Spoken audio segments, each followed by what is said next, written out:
Okay, so count to 10. No, we're live now.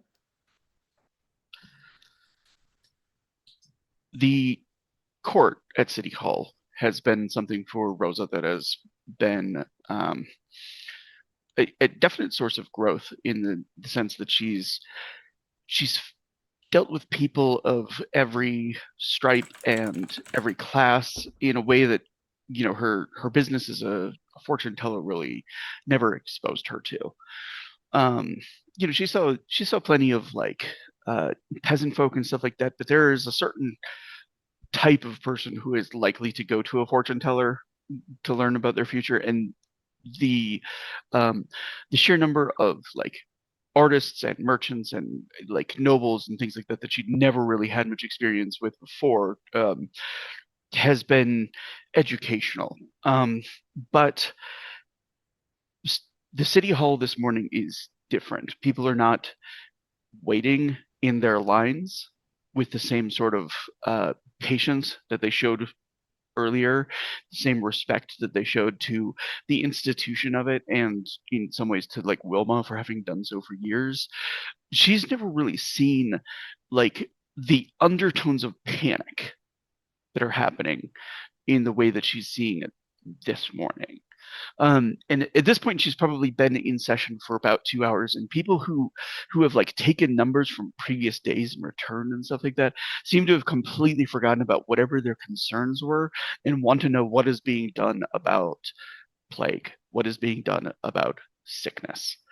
Um, the the mere like possibility that there's a plague that the Knights of the Rosencross like knew about it like the reputation of it is like spreading like wildfire across the city. Um, and it's not something that like the Knights necessarily leaked. It's more that the reaction of the Knights caused the rumors about it to flow throughout despair, and now it's like trickling into the city. And there are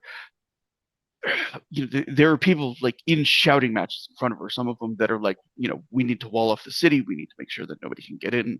Like the walls have always been an issue of like protecting us from foreign armies and hasn't been taken as seriously. Now there are groups that very much want to have walls, and they want to do it because of, the fear of sick people on the outside. Um, and the the wild rumors about like what happens with the wasting, as it's relatively unknown outside of Heelgrun, is only making it worse. Um, it's it's something where after like the first hour or two, like Wilma and Logan themselves have both shown up, so that it's like a united front of everybody who is here, um, doing their best to sort of calm people to very limited effect. Like, I'm going to allow you to make a social roll here to do her own part in persuading. And you can choose. You can take your choice of approaches with it, as far as like both what trait she wants to use, what skill. Um, I'll allow resolve. I'll allow wits. I'll allow panache. Yeah. Probably wits. And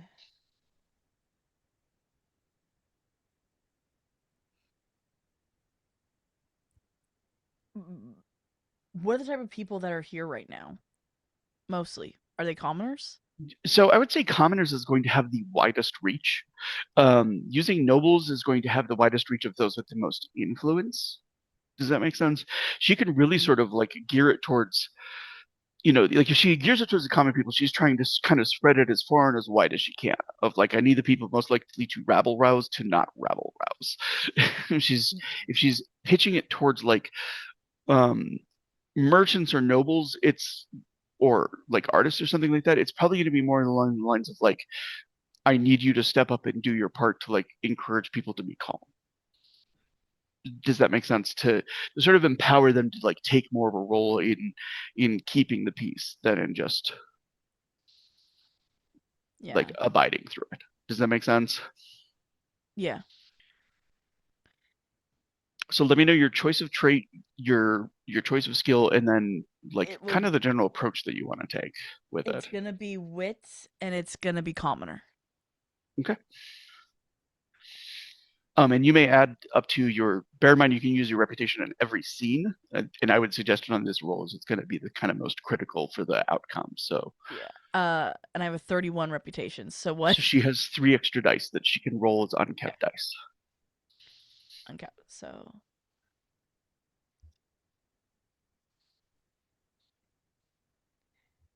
10, keep 7. 42. Nice.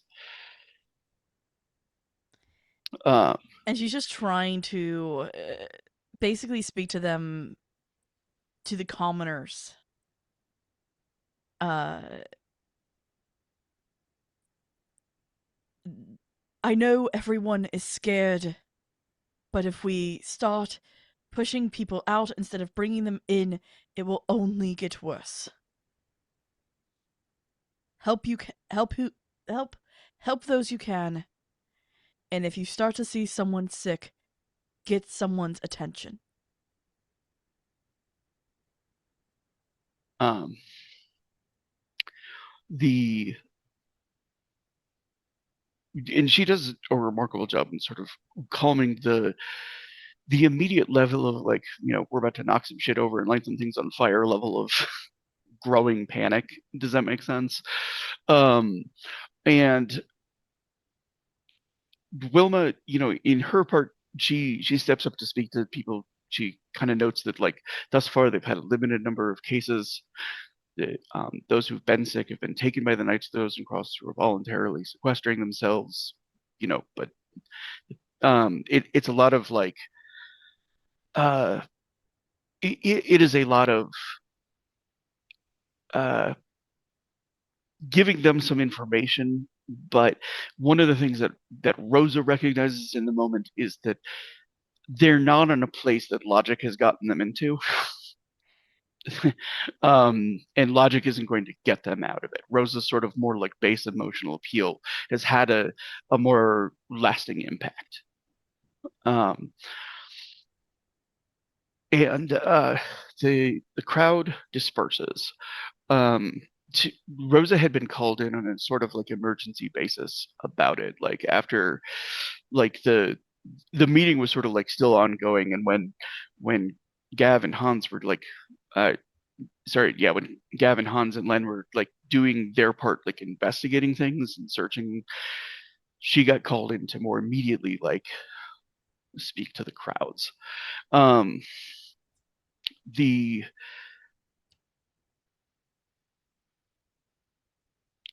um, there is one other thing that I would like, um, as the crowd is dispersing, is I would like to have Rosa make a wits and black strand roll. The That's look just on Rose's Is face. that just straight arcana for me? No, black strand is its own strand. It's its own knack. You have to buy up. Oh shit, I don't have black strand at all. Okay, so that's fine. So she I can roll so straight I think I've wits. actually assumed that you have. So if you have the experience, I'm gonna have you, like, buy a point of it because I've given you information on the basis that you did buy a dot of it. I thought I did, but I must have messed up. Knowing Yeah, Sarah, she stuff probably has happens. enough XP to buy 2. I have 37. Yes. I think she was saving that for getting one of her knacks up to a 6. But Eh, let's eh. buy the black dot of 1 and have the roll. Which would be, I forgot how much. Shit. So 4, 5, keep 4.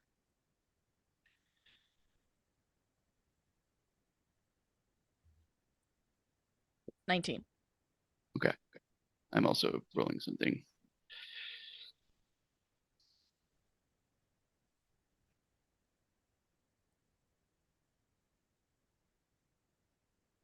Okay. As Loga and Wilma kind of, like, they're taking a moment to kind of like talk some of the logistics, um, about, like, getting a building that's dedicated to, like, basically becoming a hospital and a relief area and stuff like that. Like what they can do, how much it'll cost, et cetera, et cetera. Um, it it has coincided with the fact that Redmond or that DeRozan has turned himself in for the crimes related to his spouse, which has left many other uncertainties. The largest business that employs people from outside of the city in all of Freiburg is temporarily shut down. And that means that a huge portion of like the poorest class just lost one of their only sources of income. Um, the but Logan does suggest that the the Redmond Earhart house, the palace that was there, is one of the largest buildings in Freiburg, and thus can serve as a hospital for an enormously large population. And I don't think, given the now doubly stained reputation of those who've held the place, from Redmond Earhart to the DeRozan family, that anyone will object to it being used for that purpose. Uh, yeah, no, Rosa will absolutely vote for turning that place into a hospital. Yeah. And there is, like, Wilma does raise the point of, like, no one in the Philosopher's Stone is going to be happy about that, though. That's the wealthiest district in the city, and they're going to object to having the poorest and sickest there. She's like, I'm not against it. There will be repercussions for it.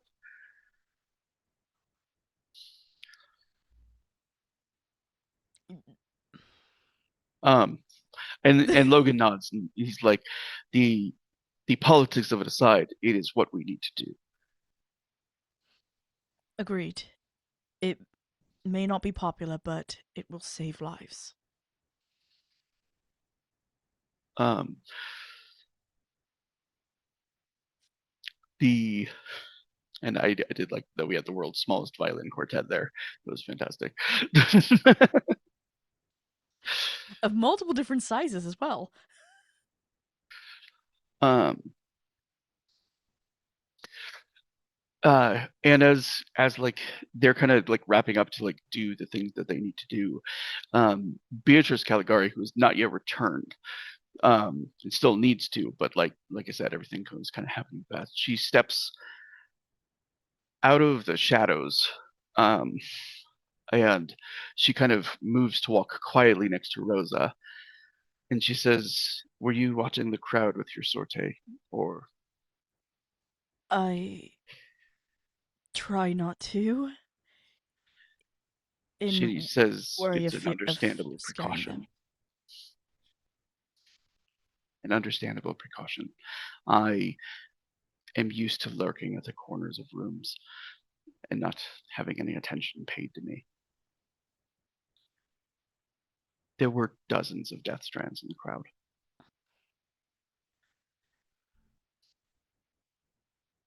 Of course, I'm not surprised, but at the same time, I She don't says the like to fears be the about herald. illness are not unfounded.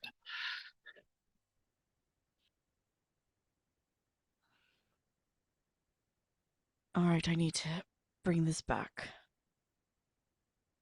to the council.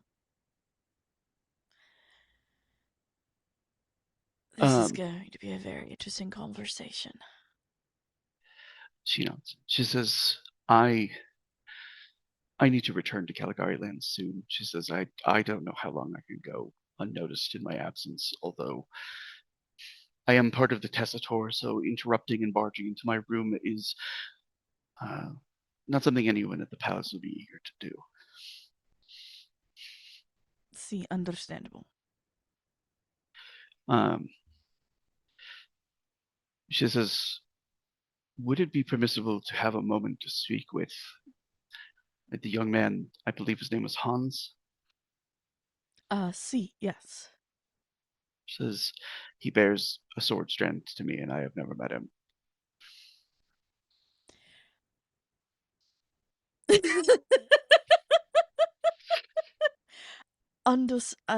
I will absolutely speak with him.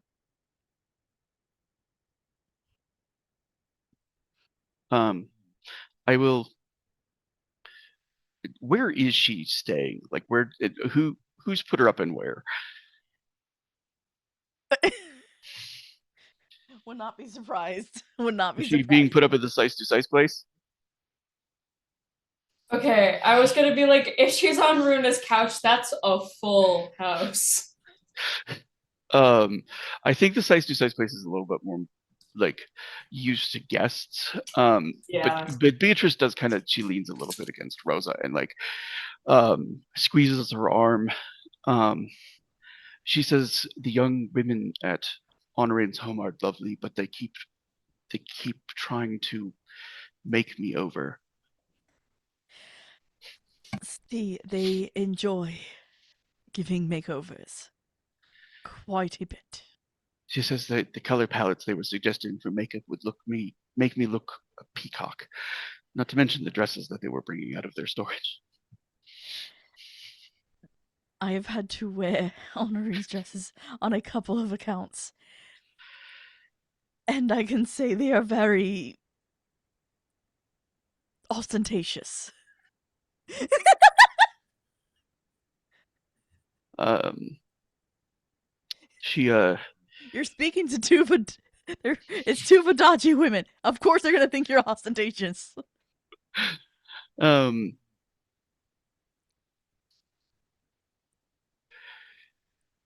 she she looks like a little sad for a moment. She's like, I must return to Caligari lands, but I wanted to say, despite everything, despite the nearly dying, I have enjoyed myself here more than I can remember in the last 2 decades. You are welcome here whenever you can get away. That is easier said than done. Understandable. The prince is obsessive about my safety. My husband does not care to be in the same room as me, but the prince is obsessive about my safety.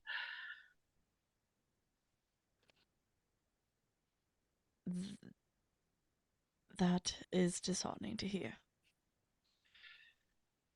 Oh, I'm grateful for the husband part. And now even more understood.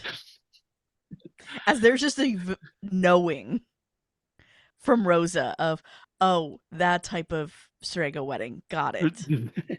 She kind of smiles and she says, he managed to steel himself long enough to remain in my room for the entirety of our nuptials, but he has not set foot in them again. And there's a very grim laugh from her at that. Like, that was exactly how she wanted it to be. Mm-hmm.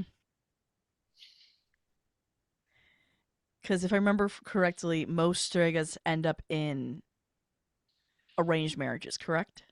Yes, but like there are myriad operas about Strega who are like, their husbands are kind to them and then they fall in love and then everything goes poorly because they get jealous. And so like the lesson most Vadachi men have taken from it is don't treat your Strega like a person. Yep. That also goes very poorly for them sometimes. Yep. um, and uh,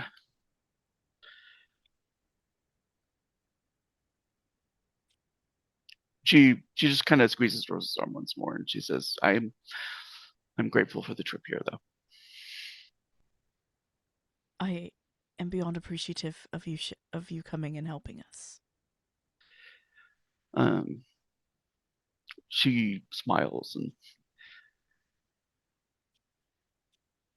she says, if you are ever brought before the Tessitor in Midachi, and I hope that you are not, she says, I will make sure that they know to vote against you is to vote for my disfavor. And there's something about like the way she says it that suggests like that will end the vote. Mhm. Like she knows the reputation she has, she knows the power she wields, and she's utterly unafraid of doing it against her fellow Strega if she needs to. But she gets to like the front of the Sice house and sort of like steals herself. And you see like two young Montaigne women that are the age she looks. Yeah. Which means that they're like 15. Like, Beatrice, you're back. And they just like bounce down the stairs in absolute excitement. And she's just like, hello again. Sort of. She shoots like the look of like a cat that's like being taken to a bath. You know what I'm saying? Like over her shoulder towards Rosa. And Rosa does But not want them to turn on her next. So there's yeah, and absolutely like this when one like of them pauses and she's like, Rosa, I think we have something. Oh, where'd she go?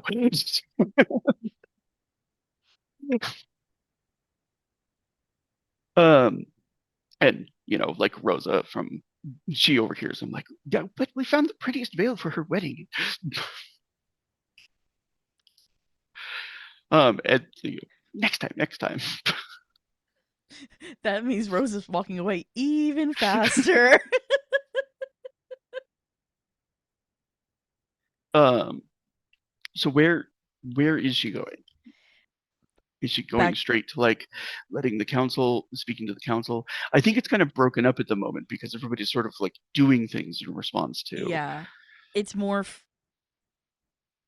finding like who I might be closest to so that at least we can start a plan on how to take care of this problem and then we can bring it to the rest of the council eventually when we all meet up again. Um, and as she's making her way into the riverfront area, she hears the sounds of like horns, which is normally like reserved for battle, or something similar. There aren't any nobles that have been like ostentatious enough to travel the city with them. Um, but as she comes through, she sees that like there is a group that is making its way, that is using horns to kind of like announce they're coming and going. And as they cross bridges, they are bearing Posen flags on banners. And they are leading a like a wagon that has a coffin on the back of it. Those best Oh. be truce banners. They're not here as an invading force. Like there are weapons that have peace knots on them and stuff like that, but like they're doing something in such a way as like we are bearing an official message.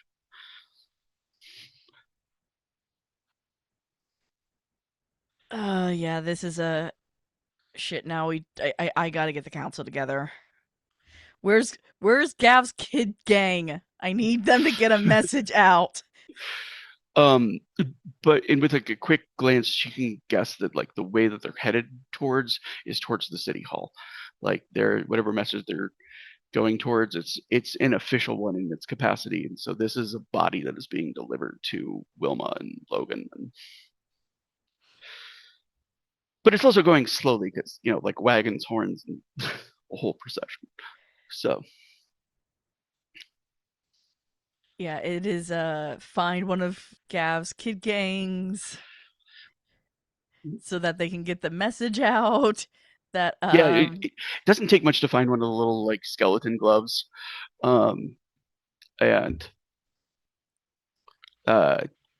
like we need another meeting right now. We need a gathering. And we're a little bit shorter on our cold open this time, but I think that's a good place to drop the curtain. the one thing she'll add is head to town or head to town City center. hall. Head to city Okay. hall. Okay. And yeah, he, knowing who you are and his relationship to Gav, and he doesn't like ask for a coin or anything like that. Normally, still most give of him the a gang coin. Like, no, are you most of kidding the gang types, he's like, like I'm not one of those kids. Like that gang doesn't make their money doing this kind of stuff. because it's a matter of reputation for them now. Like they've got enough going on that like they leave that to other kids. But he's doing it because you asked and you're a member of the council. Mm-hmm. Okay.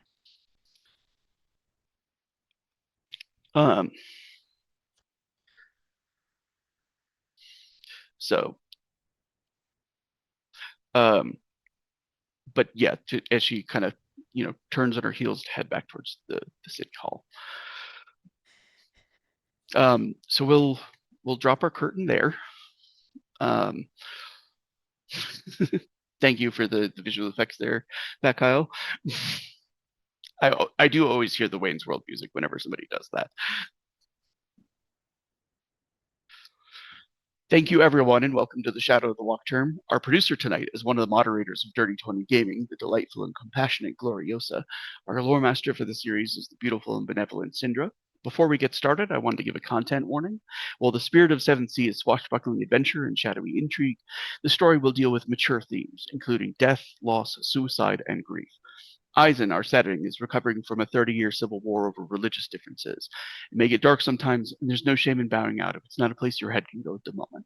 So without further ado, I'm going to have our savvy swashbucklers introduce themselves, starting with Rosa, who can also lead with how many games she's in currently. I'm in a lot of games. Hey, my name is Sarah. I go by Sans on the Discord. I am on the channel 5.5 nights a week. I am here tonight as Rosa Nix. I used to be able to keep secrets. On our Monday game, Pandora's Gift Nightcast, I play Clarity Past, the best healer ever. Our Tuesday game, Rise of the Temple, I play Aiko of House Wolf. Weirdest one is that's closest to my normal speaking voice. Our Wednesday game, Mask Oracle Force, I play Nightwish. Somehow I'm still the leader. Our Thursday game, City Mist, campaign, Demon Paradox, I am the DM. All the crazy goes on over there. If you want to see pure chaos, come see us. And our new game that is starting this Friday, am I allowed to say it? Okay. Our Scion game, Everyday Divinity. You'll be meeting my new character then. Wait, is this game hot potato? I'm in too many games. It's hot potato, but I feel like with that, you have to pass it over to that Kyle. Yeah. Okay. And give it over to that Kyle. Hi, folks. It's me, Bat Kyle, your friendly neighborhood menace. You can find me here on Sundays playing Len. Yes, I'm supposed to be here, Costin. The Rizzler and Rose's baby daddy. You can find me on the Discord, posting on Hinge food memes and being a menace. You can find me in the chats of, well, Sarah pretty much listed all of the games on Dirty 20, so you can find me in most of those chats being a menace. Not Humblewood. Oh, except for Humblewood. I apologize. Oh, Somebody pressed a button. Somebody did press a button. And you can find us this coming Friday in Everyday Divinity, a Scion game that I have had brewing for quite a long time. I have some wonderful people in my cast that I can't wait to torture and abuse. You would expect no less from me. And let's then throw it over to Ruth. Hi, I'm Ruth. You found me. I am also going to be here 5.5 nights a week. So that's super fun. You will find me here on the following days. Monday in the Pandora's Gift Suncast as Xenon Alcides, Cleric of Nyx. Tuesdays in Rise of the Temple as Ish, one half of our twin monk duo who are also cats. Alternate Wednesdays in our Oracle Force game as Trek, other physics-based bullshit. Thursdays as Nora Avalon in Deviant Paradox. Fridays as Juliet Fairchild in our upcoming Everyday Divinity game. And Sundays today as Runa Ingvild's daughter. So that's super fun and super cool. I'm gonna pass it on over to Hans. Hey everybody, my name is Rory. It is, as always, a pleasure to be here Sunday, Woo! playing this awesome game as everyone's favorite cobblestone sprinting goblin slashing demon worshipping soldier boy, You! Hans Reifenstahl. You can find me in 2 other games on this lovely Twitch channel. You can see me on Tuesday as well, part of Rise of the Temple, playing Ashik, the second half. Okay, Siosa. Yes, they're red caps. You can find me on Tuesdays, Rise of the Temple. Super sick world made by the wonderful Shadow, the DM, playing Ashik, second half of the Cat Monk duo, and also present here on Wednesdays, playing Graviton, the normal one? Certainly I don't know. Not. Certainly not. I don't know. Tune in and catch up on the YouTubes for whatever games you're interested in, because we have a ton of them, as evidenced by the number of people who are in like a full-time job's worth of games.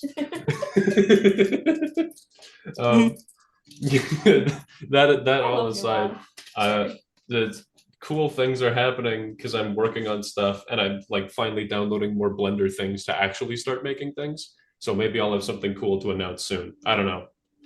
It all depends on how employed I am, which usually doesn't change. So, but yeah, still too busy for a ton of fun. Anyways, that's enough of me. Let's see what Gav has been up to. I've been up to a lot. Hi, my name is Bison_Stonefist. As mentioned tonight, I'm playing Gav, soon to be a literal Sir the Grin, our lovable back alley Batman and sewer surf and suplex machine. I am here 4.5 nights a week, which means I got kind of edged out of the full-time position, and I'm working almost full-time.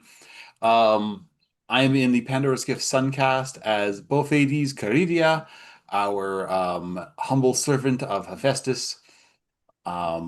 On Tuesdays, I am also in the Rise of the Temple cast as Gazbag, your bog orc, our resident smelly dude and healer. So I apologize for the bedside manner. He tries both of these hands, but he keeps getting one shot by Minotaur. So every time he sees horns on the horizon, he kind of hides behind the other Minotaur we have. On Wednesday, you will find me in the only game Sarah and Ruth aren't in. Humbled Heart. That's every other Wednesdays. I will be playing Jasper Robson, who's just like trying to make sure all these birds don't get plucked, eh? And on Thursdays, in the City of Mist game, I play Garrett Sakes, our resident emo kid and demisexual disaster child. Let's take it to Honoring. Thank y'all. Hello, I'm Blaze of Gloriosa, also known around here as Glory, or sometimes What the Fuck is a Going Live Countdown. I produce on this channel 2 nights a week on alternate Wednesdays for our Masks, a New Generation game, Oracle Force, which will not be here this week. It will be here next week. On Thursdays for our City of Mist campaign, Deviant Paradox. You can catch me in front of the camera 1 night a week on my own channel, streaming Grounded, which apparently is Arachnophobia Generator 101. Then tonight as Honoring, y'all, we don't need to stop at the store. We have Doom at home already. Cease to cease. That's all I have going on. I'm not here 5.5 nights a week because I have a job. Must be nice. It's not. It's not a nice job. But let's go back to Siosa. All right. And I am Siosa. This is the only night of the week that I'm here, much to my sadness. I would probably be trying to run a campaign every night of the week if I could. Um, but work keeps me from doing that. So, um, with that said, I completely closed my opening bit for no very good reason. So, in the In the ancient days of Numa, let's see if we can do it from memory. the great storyteller and philosopher Sarah is the wiser once noted that an adventure can only begin in one of three ways: by death, by slur, or by letter. To begin without one of these incitements is folly, tobacco best described as an indiscretion, a dalliance, an escapade. But fear not, we begin tonight properly girded with a death, the most inescapable of the three, and thus the most powerful. So last time I kind of had like a Avengers Assemble moment with the entire council, but this time we're going to kind of just like flash to like the council beginning to arrive, and I think they get a few minutes like arrival time prior to the entourage that's showing up. Um, and I don't think that Gav and Len have yet had a chance to sort of compare notes on what they found in regards to like Verschlingen tracks. Yeah, Gav Um, had to take a quick detour to the Hall of Records to get a spare change of clothes because he didn't really do that before he went diving into the sewers again. Sorry, Hannelore. um, So and I think Len had, probably gotten back to the city from owl form like relatively recently. However, before we do that, one of the things I would like, um, Len can go ahead and give me his naturalist plus wits plus keen senses if he has it. Um, 3. So 9, keep 4. Okay. Trying to math here.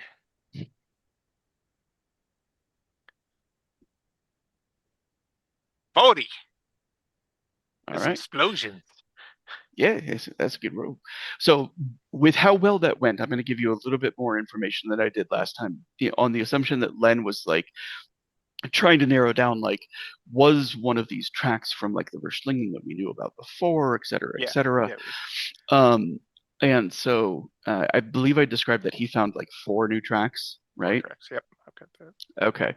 And he follows the path that he remembered when he had checked for Verschlingen before, and he found that there was one that had left the city and there was one that had circled back and like re-entered it.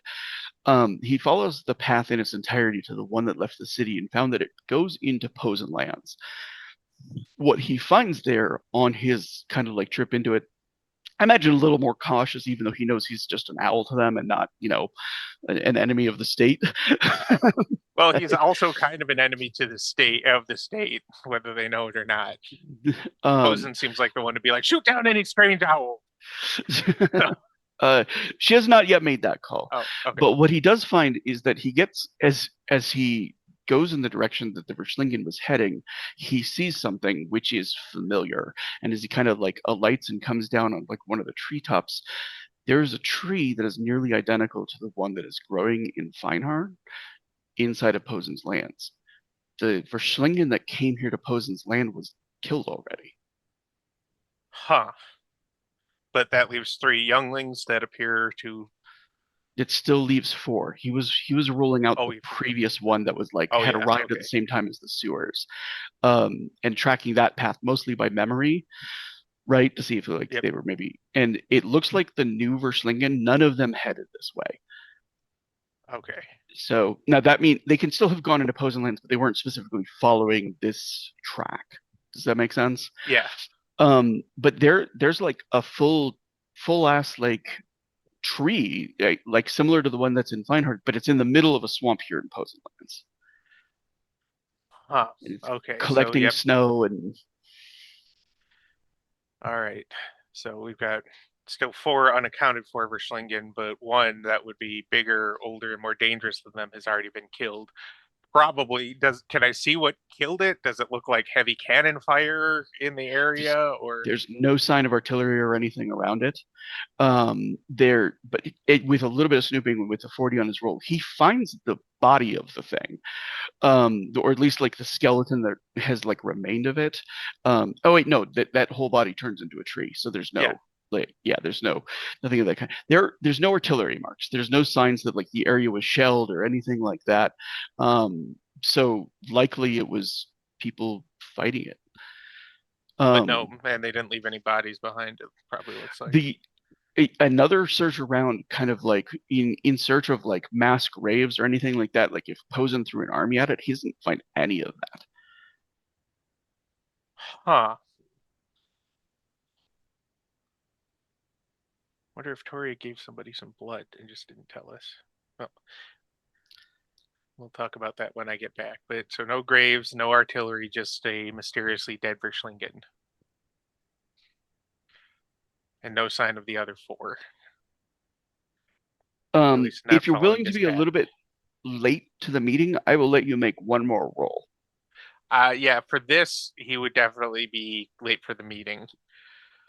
He'll apologize, but and in fact, I'm gonna put a Java die into this because it seems pretty important. So, and that gives me one unkept only, Yeah. or That gives you What's- full one, keep one extra die. oh, okay. So 10, keep 5, 40. Okay.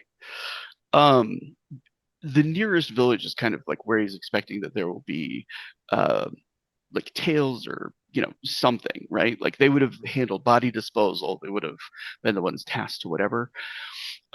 Instead, there is a commemoration. There's a statue that looks like there's like a stone Verschlingen that looks like it's described more by people who hadn't seen it directly. You know what I'm saying? Facing against what appears to be a like very small but appropriately scaled to the size of the Verschlingen you saw, Fauner Posen, fighting it with sword and shield.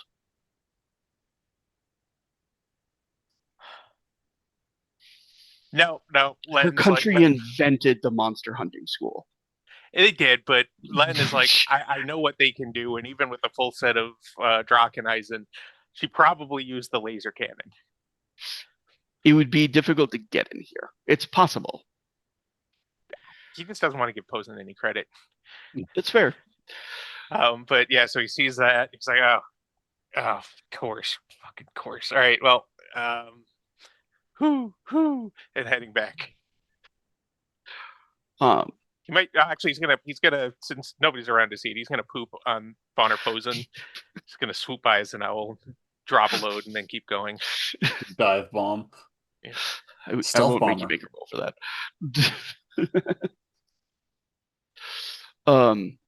All right. So when the council gathers, Len's gonna be the last one there. Probably not having time to change after hurrying his way back in owl form. So, and the council's gathered. Wilma kind of looks to Rosa with a little bit of surprise that the council's there. And Rutger is like, or do you need me to prepare a room, get some refreshments? I don't know about refreshments, but I believe even Senora Prost would be here. And Logan is here as well. Like they were just at the meeting with Rosa and had lingered a little bit after. And the general sort of emergent look that Rosa has, like prompts like quickly clearing a room, going into it. It's happening fast enough that like the servants are clearly kind of like something's going on, but that's a necessary risk at this point.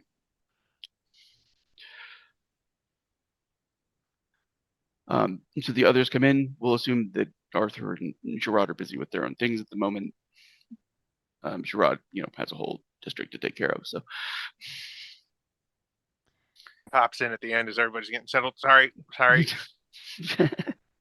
Had a ways to go. Your biceps look large today. Yep, it's from going over there and then going that way.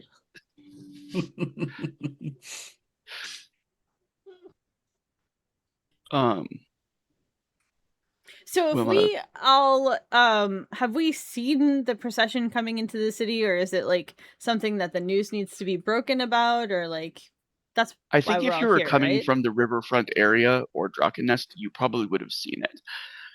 If you're coming from another direction, not necessarily.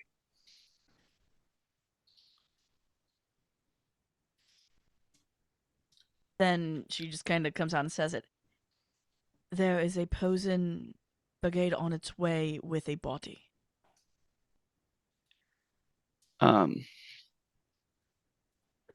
And Logan, kind of like a formal procession, or is there an enemy army in our city? It seems to be formal. They are blowing horns, and player doesn't know the proper names, but like So it's a Pallbearers. funeral procession. Well, they're in the process of like bringing a nobleman's body back to like the rightful lord. This is appropriately respectful, actually. Does that make sense? So, like they're apparently returning somebody of importance. Died. Oh. But that's exactly what Hans is saying. Who I think who Andrian would has look at who has Logan di- and be like, who would who they has bring died? back to you? Yeah. Yeah, who would be of status to Oh. deserve a procession? Oh. Did he try to take Posen? Seer? Ooh. Like the Ooh. senior? Doubtful. Oh, one eye himself? Doubtful, but Do we? They I don't think wouldn't- we know he's one Oh, eye We're yet. on the others. I don't think we're he on the would. other I don't think side he of would have that. had time. Or Posen's on the other side of that. Seeker's Yeah. coming from the south. We He probably gone would have seen him south coming. first. Yeah, and there seems to be the same kind of like querying between everybody of like, who would she be? Well, Like we know our losses during the fighting. Yeah. Like did who the fuck died? she have captives we were unaware of? And surely she wouldn't. Like Redmond Earhart is himself technically one of Posen's nobles.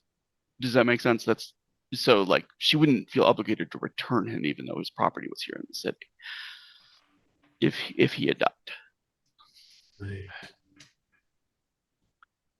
well, while we're thinking about that. Apparently, Founder Posen also killed the Verschlingen by herself. No way. Yeah. When I was out there tracking them, I tracked the oldest one, the one that split from the city, and not the one that came in and we all fought and killed. I By found herself. that's what the statue appears to indicate. Did the you battles. read what was on the statue? It would have a plaque, huh? I didn't want to hang out too long, even with good owl vision. Felt like I needed to get back. I'd spent a bunch of time looking over the battle sites. There's a tree like our tree. There's no signs of artillery or heavy rifle fire. No sign of the laser cannon or beam cannon that was used. And the statue just shows Posen by herself fighting a Verschlingen. What a fool. Like a victorious fool. It is possible. Sorry, why do we care? I'm just kind of putting it out there that we know that at least one of the Verschlingen is dead, and just pointing out that they're saying at least And Posen yet killed the two things may be related. Mm-hmm. The Verschlingen's bite is Yeah. instant. Yeah. It will melt a man in half. Well, how old was the tree? Looking at Len. I'm looking at That's a difficult thing to gauge. It looked like the amount that a tree that is the same size as the one in Finerhard would have grown inside of a single year is not something he could visibly distinguish. They looked to be about the same size. Yeah. It looks about the same size, but ours just kind of rocketed up within days of killing the Verschlingen and hasn't really Seconds. grown past it. So it could have been like a couple weeks. It could have been almost immediately after ours. It's really hard to say. But there were no mass graves or anything that I could find, so it didn't look like she, threw waves and waves of her men at it until it was worn down and then killed it. It's about time you brought good news. Yeah, that is good. Yep. One But down. How many to go? 4. You're I'm pretty serious? certain. Plus the really big one in High Kilgrave. Yeah, plus a really big one in Hilgernlands, but we're not worrying about that right now. That's a much later down the road thing where I want a lot of cannons. But for now, like I am going to need more time to try and track down where the other 4 went. All I can tell you is that they didn't follow the bigger one directly. Are they any still in the city? Perhaps. It is difficult to determine. We are not 100% certain of the link between the Verschlingen and the Wasting. Yeah. So that makes sense. we do not know if they need to be present or have simply befouled the waters. Well, we know that something here is going to kill many people. I mean, if it has contaminated the waters, it's kind of too late. When I was here earlier, Beatrice Caligari was here with me. She saw that many people in the crowd had black strands. Like Death? soon ones? Yeah. Because everybody's going to die. When a Shrega sees a black strand, it means the death is soon. Mm. And she saw many of them. So should we be expecting mass casualty? Can we go see to who's dead already? Logan if there's a procession on the way, I should be out there to receive them. I'll go with you. The council should be represented as full as we can, da? Yes. Yeah. See. It is true. Our quarrel with Posen was not a secret, da? Certainly not. I mean, to be fair, it was not exactly our own. We're assisting an ally. I would be more comfortable if the entire council wasn't in one place at once with the Iron Prince of the city. With someone from a not friendly province in our walls. That's fair. It's prudent. Right. Zucker says we have a number of places if there are members of the council who would like to observe without being physically present. Da. See. I'd like to remain close if possible. I'm going to get up somewhere high with a rifle. Mm-hmm. Inside of the actual city hall itself, there's not any places that are going to offer an excellent vantage. It's also Travel with a rifle here under like the normal rules of like truce and stuff like that. Okay. So yeah, well, we've also seen that Fauna Posen doesn't always care about the rules if it's going to give her a decisive win. And what's polite, but yeah, it's a little different inside of a city than on a battlefield. Just gonna wait in the wings. But that there's absolutely places he can be with like pistols at the ready and stuff like that will be out of sight. It's the rifle in the like raised position that is a little more noticeable and harder to get to. He'll take a couple pistols and go find a dark corner just in case. Yeah. She's staying as close to the door as possible. Is Rosa staying hidden as well? She's gonna stay hidden so that she can look at strands. Yeah. Logan will want Hans there, as Hans is his marshal. Oh yeah. That's a given, basically. and with Gav as a member of the assembly, he'll probably want him there publicly as well. But Honorine can be off to the side if she shouldn't be there publicly, or she can be there with him publicly. It doesn't matter. He's happy to have her there, like for moral support. Either Kind Runa's of there turns to or her at the just last behind the moment, like door. for like a quick, how's my fit check for what he's wearing. And she'll kind of, assuming he's turning to Honorine and not Hans. He's turning to Honorine, like she's a size to size. No offense. Oh yeah, Just making sure. Yeah, this guy doesn't know shit about fashion. She'll just sort of like give him like brush the shoulders and kind of like make sure that everything's all. You carry yourself a lot better than when we first met. Thank you. I've been working on it. It shows. And he moves out into the city hall, and for the first time since you've really like seen him, like is standing in such a way as like, I am the Iron Prince. This is my city. Does that make sense? In almost every other circumstance, he's been like, this is our city. This is collect. You know what I'm saying? Like, it's a different vibe that he tries to put out, but right now he is doing his best to project strength. And as the doors open, the procession begins to come in. The man that is at the head of it is clearly a veteran of Posen's armies. He's a nobleman in of its own right by virtue of the Draconism he's wearing. But he also has like a leg that's been replaced with a prosthetic. He's missing an arm from the shoulder down. Like, this is somebody that has probably both earned Posen's respect and is not as useful on a field of battle as he might once have been. He has like silvered hair, and he moves with the respect for the cargo that he's carrying, that suggests that whatever else he's feeling, he respects who's in the box, and kind of carefully directs them to set it down before turning and offering up an appropriate and respectful bow to Logan. There's no shade in the way that he presents himself. He declares himself as Stefan Posen, which, like, in the way Eisen naming tradition suggests, it means that he's been adopted by Posen, as opposed to, like, not necessarily as an heir or anything like that, but like in the same way that Eisner kind of like, I'm going to call you my brother, or I'm going to call you my.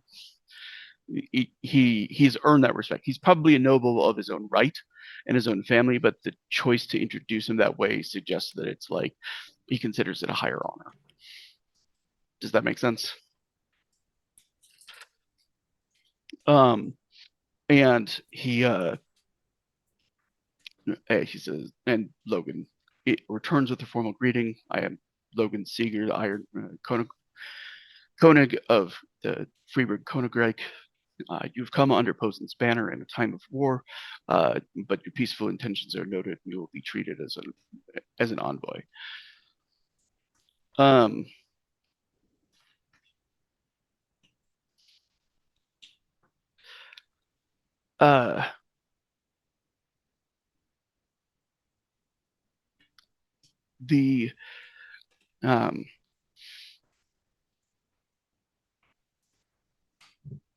The envoy says, we have brought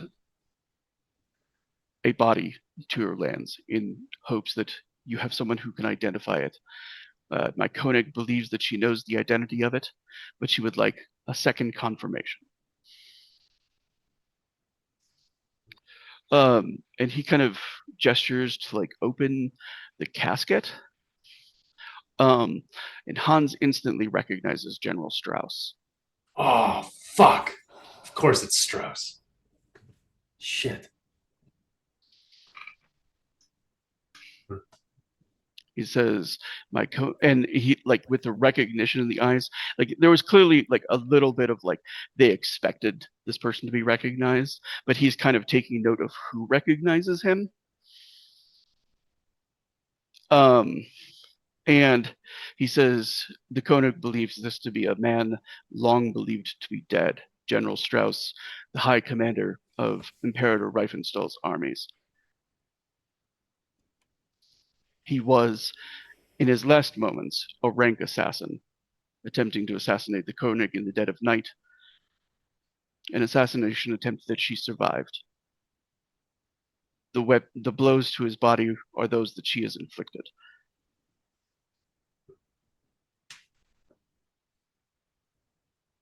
bring us the body of a ghost. So it seems. Says, do you claim it? We claim we know who he is, but looks around like,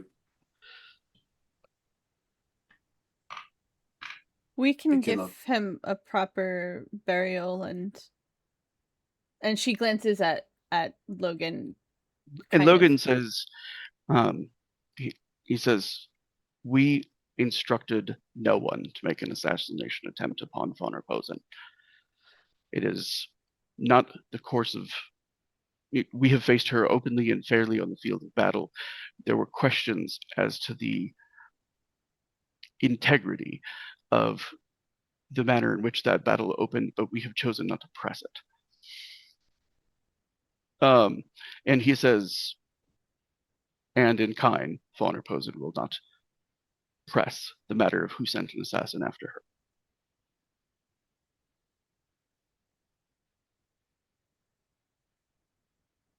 He says, if this is a body that you will claim, you may do so without political repercussions from von Posen. She respected this man greatly. Despite his end, she would see him buried properly in a manner of his choosing. He is a man without a homeland. As any other, he is welcome here. We will see to it he is given a ceremony fitting his legacy. He nods and he turns and he gestures to the pallbearers, and they like replace the top of the casket out of respect and put cloth back over it.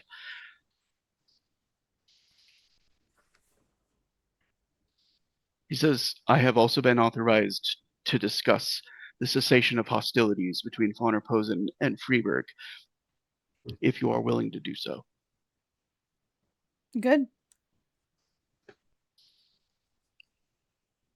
Gav looks to Logan. Yeah.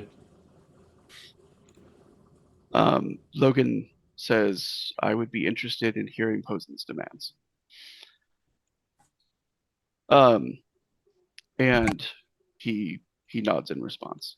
He says, she is willing to offer a 5-year cessation of hostilities in return for General Montague. No others, no members of his officer corps. Him and him alone. Barring that, she is willing to offer a permanent cessation of hostilities in return for the hands of one Hans Reifenstahl. No. Sorry, she's not outside. And I think he just smirks at that.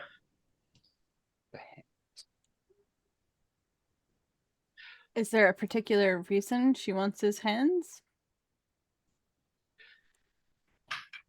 She says, he says the long-term peace of Eisen depends upon mending the conflict between the two factions that waged war over it through the War of the Cross. His hand. Posen does not. Posen is clearly the most powerful and prominent leader of those who fought on the side of the North.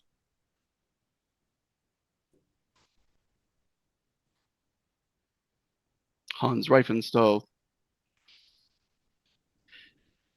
as a living member of the family. Is he claiming Reifenstahl publicly at this point? He's saying it publicly. Hans has not reacted in such a way as to acknowledge that he's that person, but that is who he is saying she's asking for. Oh, I missed that. And says, as leader, or as the last surviving member of a line which led the South, he would serve as a suitable figurehead to symbolically join the union of North and South.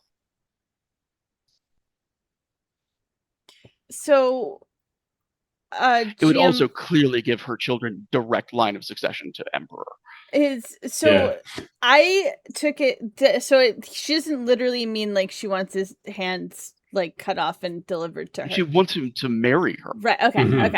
Okay. I took that completely the wrong way.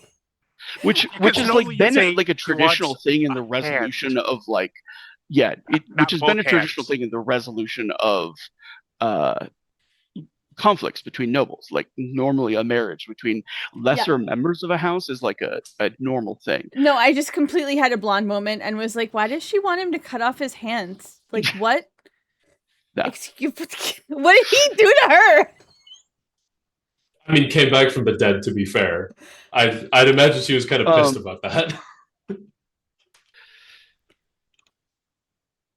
And Honorine very carefully does not look at Hans. And notably, he does not look at Hans either.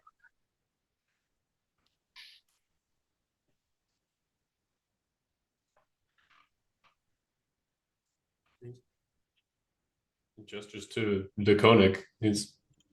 He defers to the one in charge. That's Logan says, as he should. "Thank you for the provision of her terms. We will consider them, and we will offer terms in kind. You are welcome to remain within the city as our guests, under our protection." And the delegate, Stefan, says, "Without offering insult, I would like to place my own guards upon any residents that are remain within, given the state of conflict between our Koenigs." And he, Logan says, "That is absolutely acceptable. We will provide you a guest house which is independently accessible, and you will be able to control all means of ingress and egress." I feel like Runa's behind the door, just like looking at Rosa, like, "Are you fucking hearing this shit?" And the Stefan like stops and he puts a hand on the casket, and then he moves out. He takes the pallbearers with him. Like as far as that was an incredibly respectful treatment for somebody who was the general of an enemy army. So. And sorry, what who was they his also last name? accused of assassination. He called himself Stefan Posen because of the adoption thing. I can look up the minor one family. moment, Herr Posen. I will forget it a moment later. Yeah, that's okay. It's okay. I just couldn't remember. It's like one moment, Herr Posen. How does the Koenig fare after her trip to the swamp? He says, "I see word of her heroism has spread to other lands." He says, "Good." Watch for weakness. She may become thirsty. Be very careful. He says, "It was such illnesses which drew her to the protection of her citizens."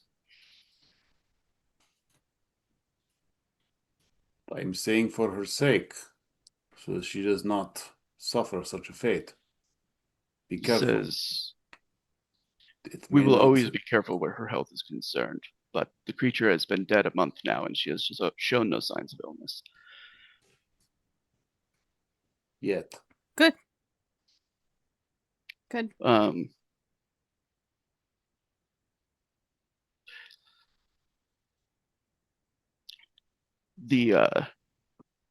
And as a time piece that puts her fighting that thing sometime after the major like war you guys had.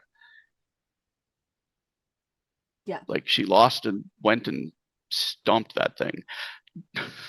Took out some frustration. Closest thing Posen could get to an anger bang. So I had to bang her anger out on somebody else.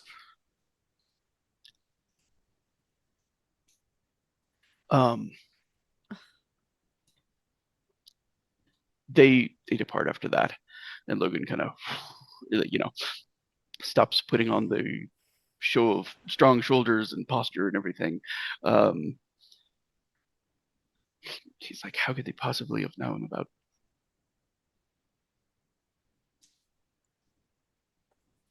About Hans? They've had spies in the city for months. Do not forget, she has seen me face to face during the the meeting that was planned to be bombed. She knows very well. She knows well who I am and that I live. Do you want to marry her? He walks over and places a hand on the casket, and completely on a different subject, just old fool to the bitter end, huh? Well, Wow. I feel pretty Dodge. curved right now. well, I can say if I've got a read on Posen's character, the moment there's a couple kids and the line of succession is secured, Hans is going to be superficial, access to current needs. That doesn't mean there are a lot of ways to navigate that. She wants nothing more than to maintain the way things always have been. She is simple in that regard, as are most of the other conics. No offense to you, Herr Logan.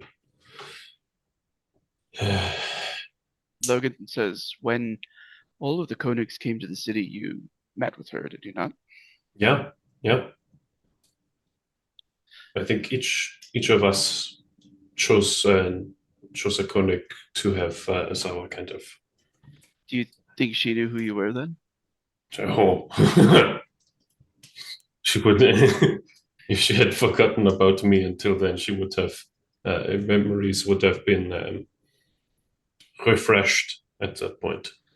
So she knows that she killed the son of the Imperator? And Yeah. That's actually not likely, given the way that Hans was buried. That they probably believe that he was, and because he joined that army like secretly, like hiding He was working under what a he pseudonym. was. And so when Posen killed him, she killed him because he raised a crossbow to her, like not because he was the son of, not because he was a Reifenstahl. And if she would have trumpeted it if she knew she had killed Reifenstahl's son on the field of battle. It would have been a major blow for her, and that never happened historically. Like Hans's death was never publicly spoken about.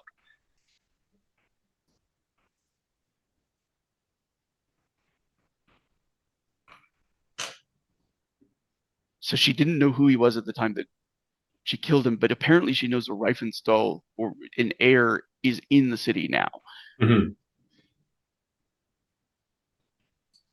It is possible she does not know it is me specifically, but she knows of a living heir, and she did recognize me as one she had encountered in combat before. So she has had more than enough time to put the pieces together.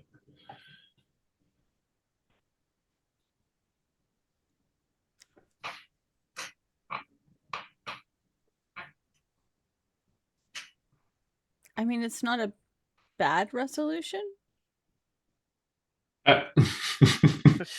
Actually, I find it rather humorous. It's I'm not curious. I'm just curious. Out of game, what is Runa's reaction to this? Is it's like I'm assuming they came out of the like where they were hiding after everybody left. Runa was right behind the door. Yeah. Cup to the door, like what? Well, she was listening for if any shit went down. And what's her reaction? She kind of just opens the door and is like, "You're not gonna marry her, right?" It's a pact she can't exactly break easily. Let's just gonna pop out, pat Hans on the shoulder. He's like, "Man, you keep falling into promotions. What the hell?" From soldier to captain of the guard to marshal of the city to, well, the Imperator thing was always kind of part of it, but now to, marrying one of the most powerful Iron Princes, or at least having it on the table.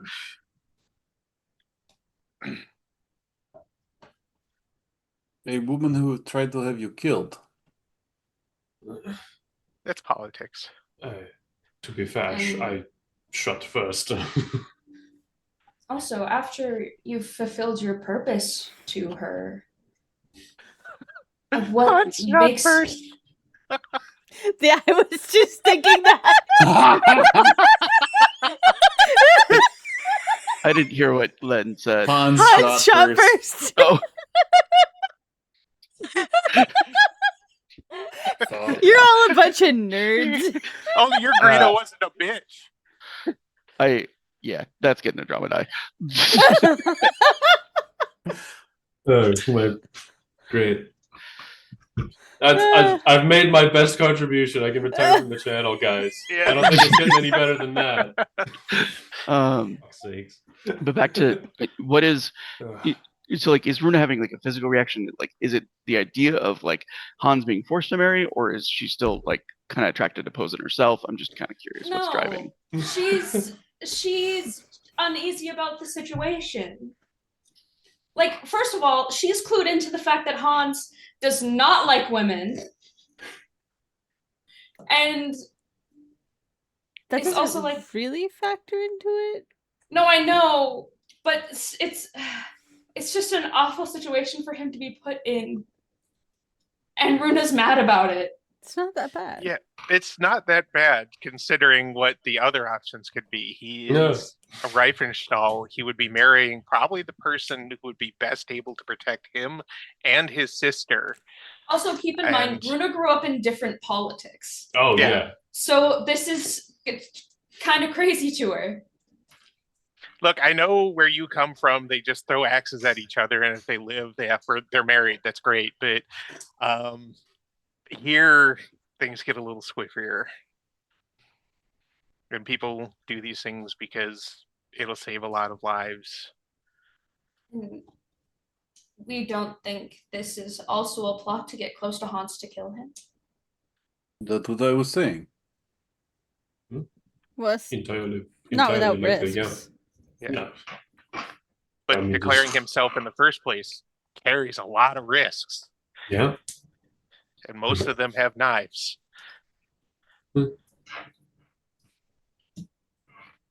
Nothing Hans hasn't gone through before. Or gone through him. I mean, that's fair. That's fair. Crazy? Wrong kind of sword fight, Gav. Wrong kind of sword fight. Damn it. So, and anything, nobody said yes yet. It's the demands have been met and not, or have been laid out, and now we need to discuss things. But the process of a truce can take years. I mean, this is of honestly little concern compared to what we have going on right now. And the thing to consider is, if it is accepted, could we then leverage Posen's forces to fend off the Elder Seeger's attentions? Because there's a whole other army that would probably, not depending, but would probably be less inclined if a great number of Posen's forces were shifted, even temporarily, to reinforce Freeburg. They are let me considerable interject real quick. attentions. Hans, who in the room that you're presently in do you have a cup strand with? That's passion. That can be both friendliness, but it can also be love and caring. Logan? I think probably a relatively minor one with everybody. See, he cares pretty deeply for everybody. Like he considers this band of idiots his family at this point. Yep. Does he have one towards Wilma and Logan? Wilma probably not. He's fine with her, but I'd say he's relatively indifferent to her in that realm of. Right, probably a stage strand for like respect for her. Yeah, that's the more likely. And then, there's probably one with Logan. I'm not sure how strong right now. Would you say it's in flux? Like it could go up and down very easily because it's still relatively new. Most likely, yeah. It's a new thing. Okay. So, I don't know if like Rosa is trying to hide like her eyes going black, because they do during that. And I Anybody kind of looks at described her? it with Beatrice, like that sometimes it's just reflexive. It's just sort of like, like sniffing the air. So, Well, I mean, to your point, it hypothetically, it would be possible to leverage her forces against anyone who would oppose us. I mean, I'm sure Posen would be happy to take all of the nation. she's the type to want absolute power. So, Would you be okay with reestablishing the imperial dynasty? oh, I can think of many people that have a problem with that. oh, if anything, this would be a ploy on my end to try and establish something new. But oh yeah, I barely even thought about it. Have we already Changing the way of things. Sorry. It's a lot of logistical nightmare. Right, Honorine, you had Player was going to ask, have we already had Margot's trial? not yet. It's due imminently. But Logan actually does have a potential possibility to delay it because in times of epidemic, having large gatherings is a bad idea. No. That doesn't mean that there might not be like a more private trial before like the assembly or something. There's still sort of a question of like how justice is going to be dispensed. The assembly was never put together with the idea that they would be judges and juries. And there are professional judges who work kind of commercially, but usually they're like busy resolving commercial disputes. There's no criminal court in Freiburg. There's no Like- How do laws we to do break. this? Yeah. Yeah, like there's been like things in the past where like this person's been accused of slave dealing. As long as it's proven to the judge's satisfaction that they were in fact dealing slaves, they go into the jail. That's part of the reason that Adrian is still there, because he was accused to be involved in like the slaving ring because he was looking the other way as a guard captain.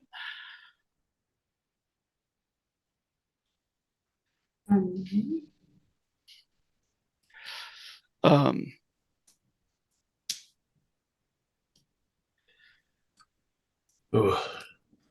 Logan says, obviously, I don't feel I have any right to offer your hand to anyone.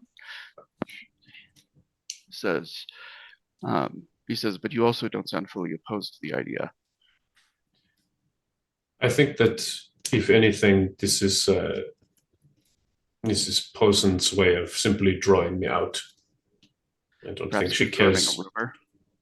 Perhaps. It's not a bad solution overall.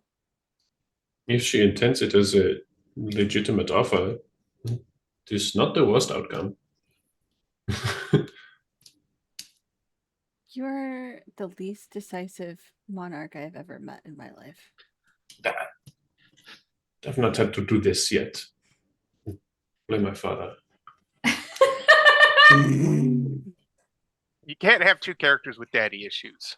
You gotta split it. No, just kidding. Don't tell him what to do. Runa kind of quietly to Hans will tap the coin in her pocket and just go, remember, we still need to deal with your blood.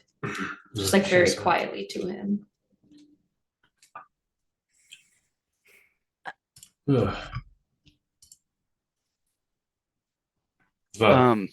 Rosa? Rosa will go to say something, and then she's like, well, no one caught me looking at Strand, so I'm not gonna say nothing. Rosa?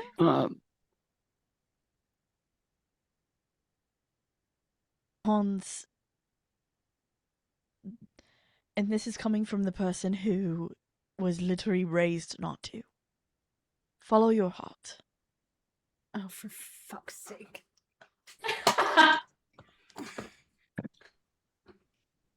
There's actually like a chuckle from Rutger at the difference between the two of them. Yeah, you would not believe it, huh? He smiles. He says, I can tell who was raised at the breast of nobility and who was not. Honoring is not hearing that.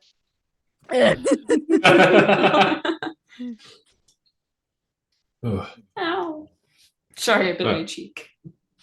Anyone else have, a horrendous announcement for today? Any more? We all seem to be Bizarre All happenings. look at of doom. Len. Look, I already told you about the other 4 Verschlingen. I've still got to track them down, but I also brought the good news of one of them dying, Yeah. and I still need to talk to the big scaly source again to see what has come up there. Wilma says most immediately we have the problem of the disease and any more that we might find about it. Yeah. Well, the disease comes looks from to the Verschlingen, does it not? And if so, then we need to find them and kill them. I'll be in the library. Yeah, she looks to Honorine and Runa and she says, the two of you, I understand, Runa, you have medical training from the Knights of the Rosencross. I do. She says, I received confirmation this morning that the young Knight of the Rosencross who contracted the wasting died earlier this morning. Okay, so this is just me kind of plucking at strings here, but has anybody tried or is anybody interested in trying, saying, using leaves from the magical Verschlingen tree on somebody who has died or who is sick with Verschlingen sickness to see if that helps them? I think I might be able to figure that out. Because if so, I will go and steal as many leaves as I need to from Posen's lands. We have a Verschlingen tree. But we Yeah, but have one. Given my 5 dots in doctor slash surgeon, I think I can figure it out. Len, She do you doesn't smell say all of anything that. burning? Do you smell burnt toast right now? Because you were trying to rub those brain cells together real hard. I like to think that I started a little brain fire there. Thank you very much. Wilma clears her throat. And she says, may I finish? Oh, yeah, please go ahead. Sorry. She says, Runa and Honorine, if you can work together in regards to the mechanism of the plague spreading and if it can be slowed or stopped or treated. We have agreed to have Redmond Earhart's former residence set up as a hospital, and Dietrich Proust will assist in providing resources and manpower to set it up properly, but I would like the two of you to be in charge of that. She says as well, I will issue letters that every library in the city that has any texts related to etiology, turn them over. I think we can do that. She says, Hans, I believe we will need plans in regards to how to effect a quarantine. Yeah, a plague god of some sort. And Gav, I will need you working with the Accord to make sure that there is no resistance to that. It needs to go smoothly in every district. I will make it my top priority. She says, the locations of the other Verschlingen, that is, of course, a priority to be identified. I think since they're outside of the city, Len is best equipped to do so. She says, and then she looks at Rosa. She says, and I think you are the best to keep a pulse on what is happening in the city and see if panic rises. You handled yourself quite well this morning. Thank you. And Logan kind of looks like Wilma, like, okay, so that's how you do that. Leonard's gonna hug Rosa and give her a pistol. If anybody coughs on you, shoot them.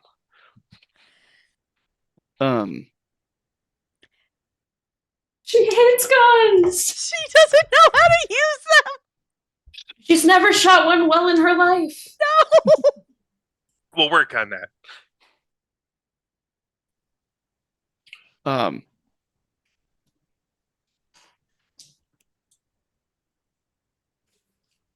She says, in regards to Posen's offer, she kind of looks to Logan. She says, I would suggest delay and ask for a face-to-face meeting between Posen and Hans before any nuptials can be discussed. She says, but I believe that we're agreed that Montague is off the table. We And could ask Logan Montague. nods. Would be silly to have put in so much work to get him safe, only to give him up again. Logan says, I do feel the need to inform him of the offer. At the very least, to know that let him know he's still an active target. And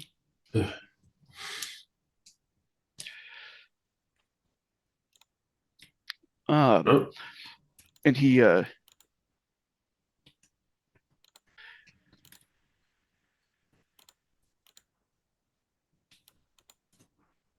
Logan kind of like, I'm going to go speak to the emissary again about Montague.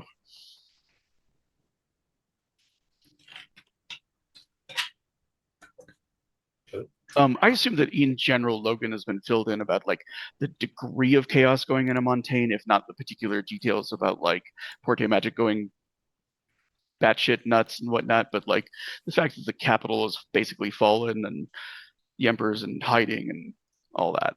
That's probably almost worldwide news at this point. That reminds me. I think if nobody's done it already, which it doesn't seem like anyone has, I think Honorine will probably go to talk to Montague about the vision. Okay. And hearing his wife's voice. Does anybody want to go with Honorine to do that? Yeah, because it was Rosa's vision, wasn't it? Yep. Yeah. With the three of them. Okay. The little witch's coven. I don't know if you all could hear her. She was complaining about lack of attention. Why don't you love me, Father? Okay. So I feel like that's the next thing to do. So we'll have the two of them. Montague still has a camp that's sort of outside of the city. And let's see. I would like some rolls from both Honorine and Rosa as they're headed towards it. You can, if you have any kind of like a command skill, you can make use of that. And if not, I think wits and scholar will work. When you say command, do you mean like noble or? I mean like the strategist skill. Oh, okay. Oh no. So this is wits? Yes. Plus scholar if you have it. Can we add appearance? No, it's just an observational thing. 18.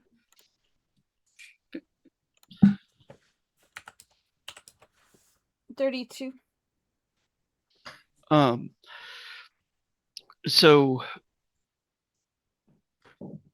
the almost exactly twice as good as Sis over there. It makes sense. So what Honorine notices on the way to the encampment, I think she just sort of picks it up and she realizes like they have like a lot of medical tents set up, and then sort of realizes that Montague is using his resources to treat the ailments of some of the people in despair,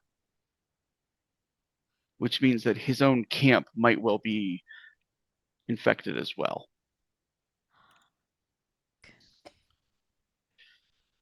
Okay.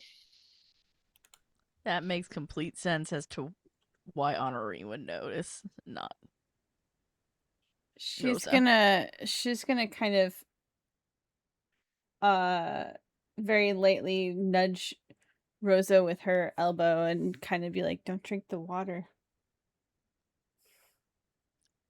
All right. Okay.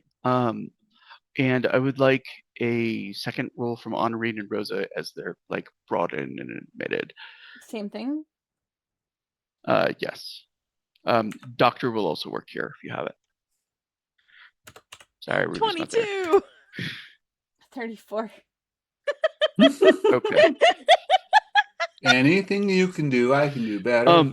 I mean, and Rosa is like she kind of. So you remember I described Carl, the like Eisen, who was Montague's right hand. He's like totally pale, white hair, missing a finger, and like the sniper. For a man who's like as pale as he looks paler than normal. And for the middle of winter, he looks like he's sweating a little bit more than he should be, but he's still standing post outside of Montague's door. And like he admits them. Um, uh, and I would like a resolve roll from both of you. Straight resolve. Straight resolve.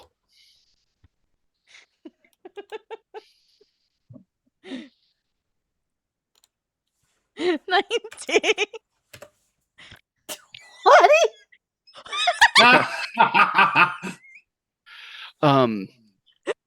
What up?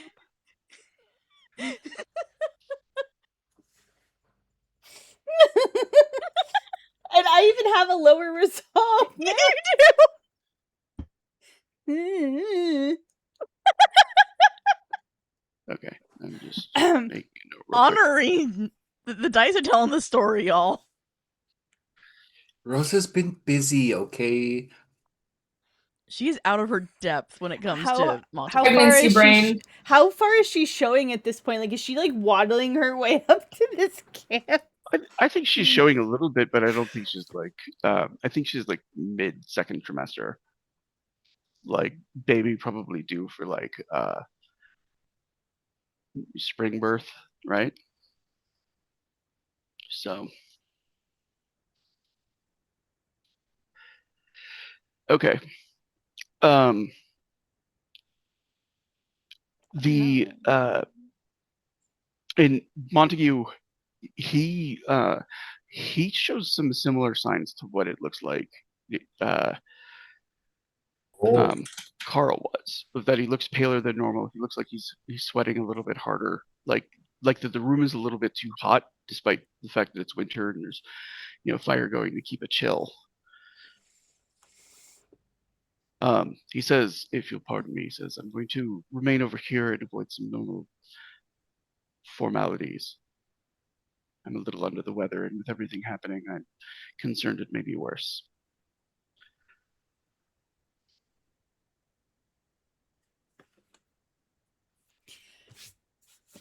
That's unfortunate to hear.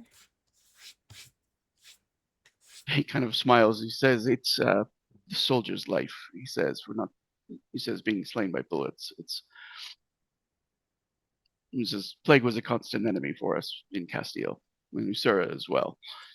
Is it anything you don't recognize, or is it all as it has been? It's still early. Delightful. Oh,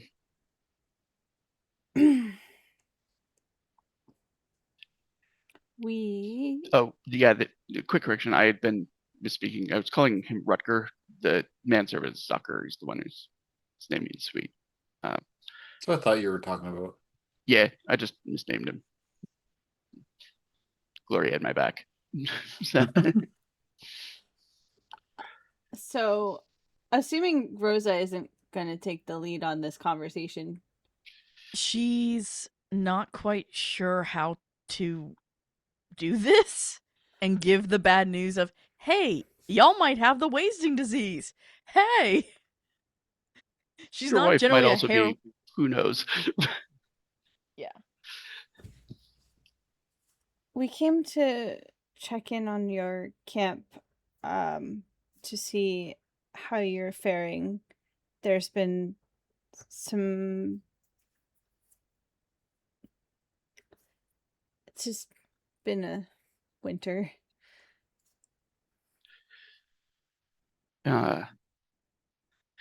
He says, I went from one winter to another. He says, there's a part of me that is afraid that I'm never going to see flowers bloom again.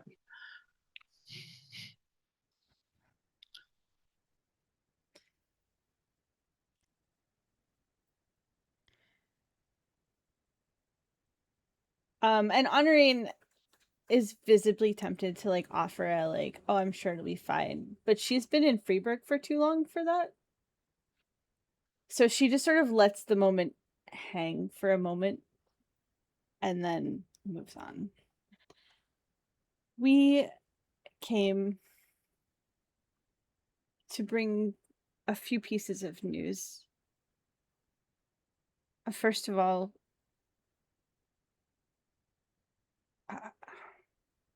I can't remember the last time they talked. I think the last time they actually had any contact was when they fought Posen, correct? Yeah, I think there was some brief meetings in like the aftermath of it.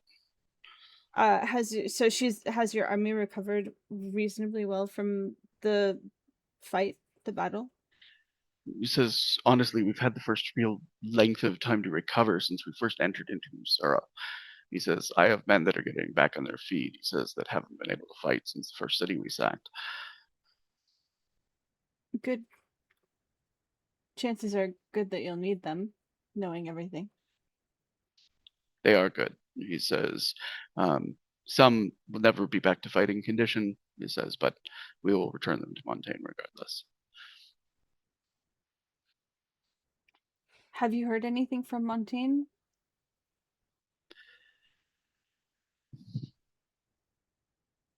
No direct contact, he says, but a great many rumors. I received my aunt here after a lot of the unrest that happened in Charus. And it sounds very chaotic.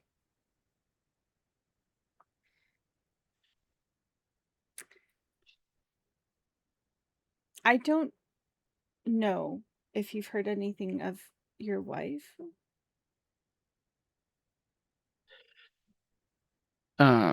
I've not had contact with her since the letter that was delivered to me.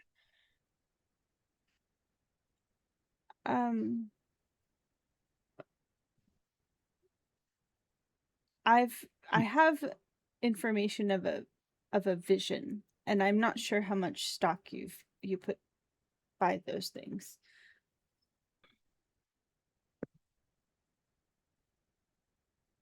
But You had asked me 3 years ago, says when I was in Castile, I would have told you it was all nonsense.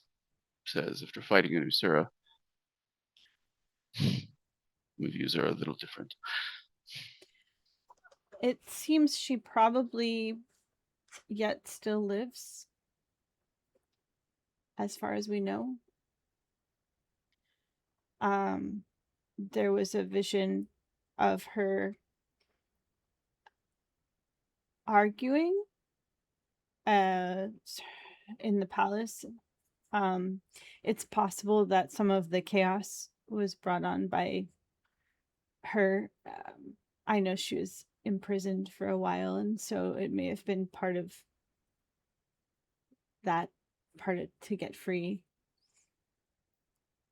I can only speculate, but I thought if you had been this long without news, you might like to hear that. He nods. It says, you said you thought that she might have been part of the cause of the chaos? Si, signore. Do you think someone is attempting a coup on her behalf? I believe she got her hands on a bit of magic that she may have used for revenge. She's not a sorceress.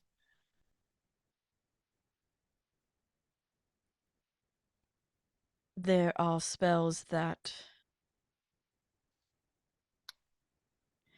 can give someone sorcery at the expense of another's life. His brow furrows.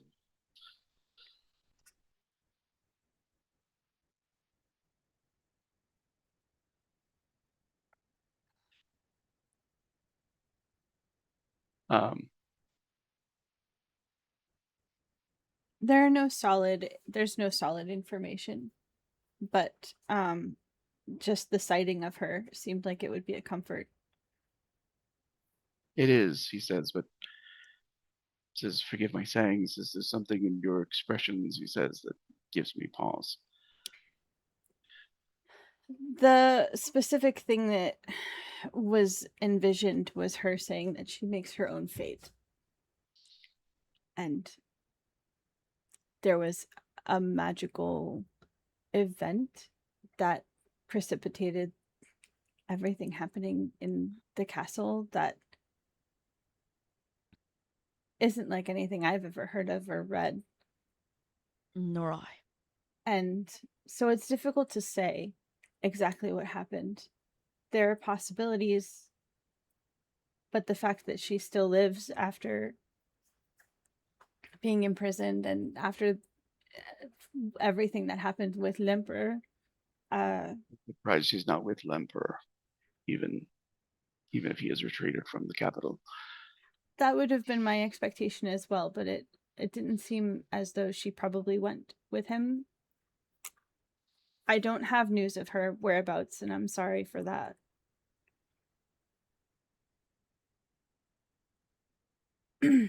If not her being the cause for driving him out. She may have driven him out. She may have collaborated with some other sorcerer to bring about. It was some sort of Chaos. Pardon? Chaos. Oh, chaos, yes. It had something to do with Porte, but past that. And bleeding mirrors, if I remember correctly.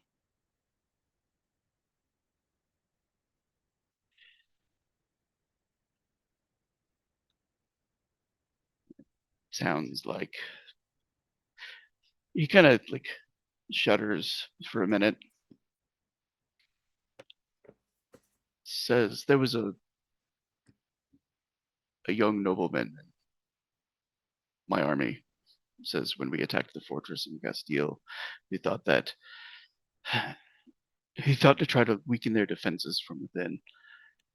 Says he was also a great sportsman. He had a number of hunting hounds that were his pride and joy.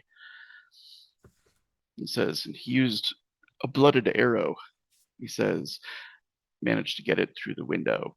He says into the fortress and then opened a porte gate and led himself and his hounds inside of. Honorine is turning slightly green at the tail of the dogs going into the Porte gate.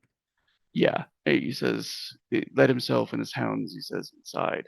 He says he put blindfolds over them, so he thought that they would be fine. He says, but we heard his screams from across the river. He says, and great black hounds the size of horses hunted our armies for days after. It took weeks for us to put them all down.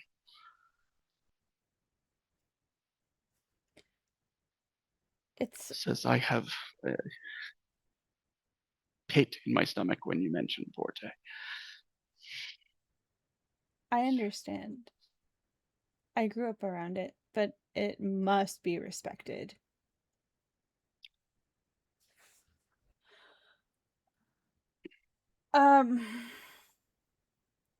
And she's gonna glance at Rosa to see if she has anything else like that she wants to add. If she wants to add more details, she can. But Andrian's leaving it at that right now. Yeah, because Rose is agreeing on that one. Like, she's already kind of hinted at what his wife may have done, but she's letting it lie and letting him, like, he can do the jigsaw himself. We also wanted to bring you a couple other more mundane pieces of news. The city is seeing the spread of what appears to be the Pilgrim wasting disease in the city. He says, you think it's something from this area. He says, I thought we might have brought whatever the latest camp brought was with us. It's difficult to say. It started with one of the Knights of the Rose and Cross. At least that was the first case we noticed, and they minister to this everyone. Yeah. We had a few when we first broke camp here. He says that were ill. He says, ill compounded by wounds. He says, but we just assumed that it was a combination of those things. He says, like I said, plague follows soldiers. Like, well, I would say like bees follow creates flowers. like, well, like, you know. He says, so I had assumed that we had some role in spreading sickness. And he kind of gestures to the tents outside. And it's we're still investigating it. It's we don't know much about how it spreads.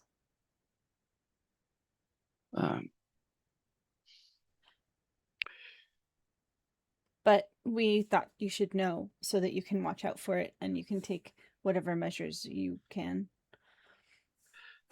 He says, I will make sure, man. He says, move a little further distant from the city.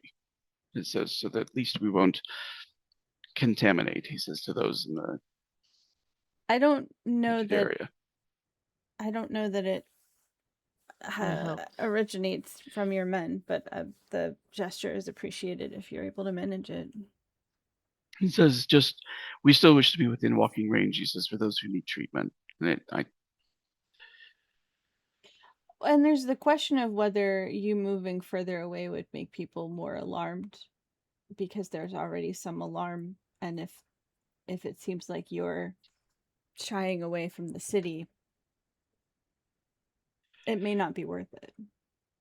It may just bring more unease. He nods. But it's your it's your army, it's your decision.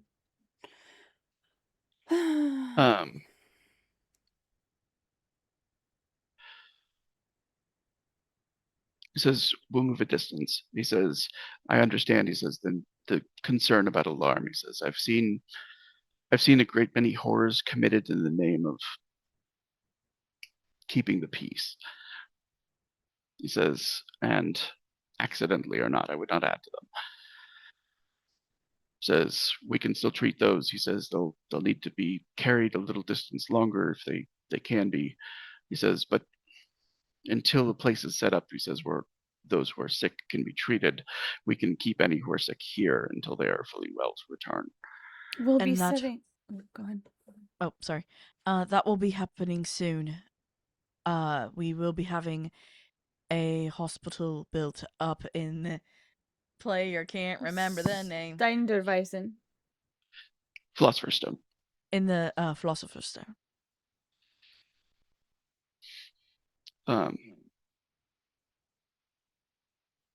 If we can provide any assistance, let us know. I have a great many soldiers with idle hands right now. He says, I don't mind tasking them to some labor. He says, we'll get them exercise. He says, and keep them from getting themselves in trouble. I will let them know. I think the Knights of the Rose and Cross are going to be setting up the hospital, and they're going to be doing it in the old palace of Redmond Earhart / Herr Rosen. See.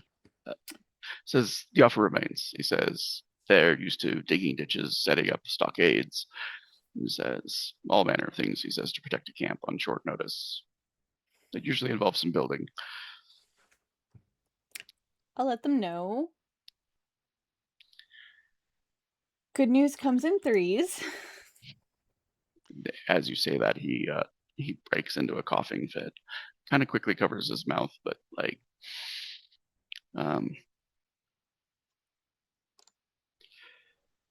leans back and kind of like he studies the handkerchief he was using for a moment. Honoring's going to wait. And when he seems like he's done coughing, she's going to kind of be like, we received an offer from König Posen for peace. She sued for peace with an envoy earlier.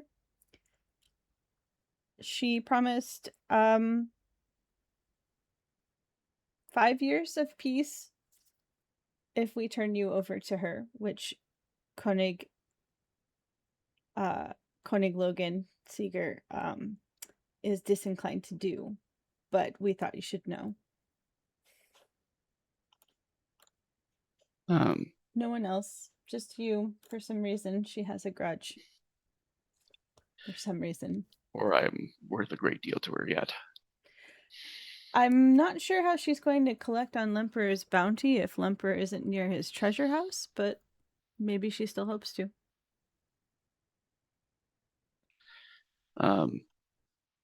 He says, I do have some questions about that. He says, I respect von Posen's intelligence enough to assume that she would not take Lemper's word alone for such a sum, which means it was entrusted to another party. Who would be trusted with that much money? Presumably the Vendel. He says they're strong trading partners with both Montaigne and Eisen. Oh, you're right. And would be disinclined to steal that amount for themselves, since their trade brings in considerably more than that. Yeah.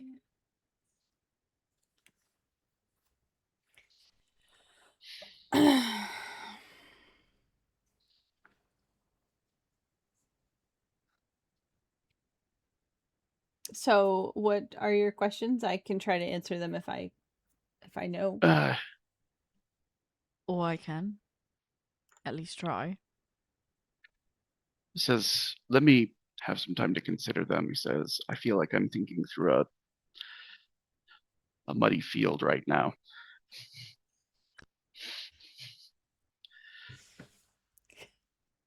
I imagine so. I'm sorry. We all just need to acknowledge that there were some rockets on your screen. We don't know why. Nobody knows why. You got rockets and the tower falls out. I don't understand. Put your tarot cards away, woman.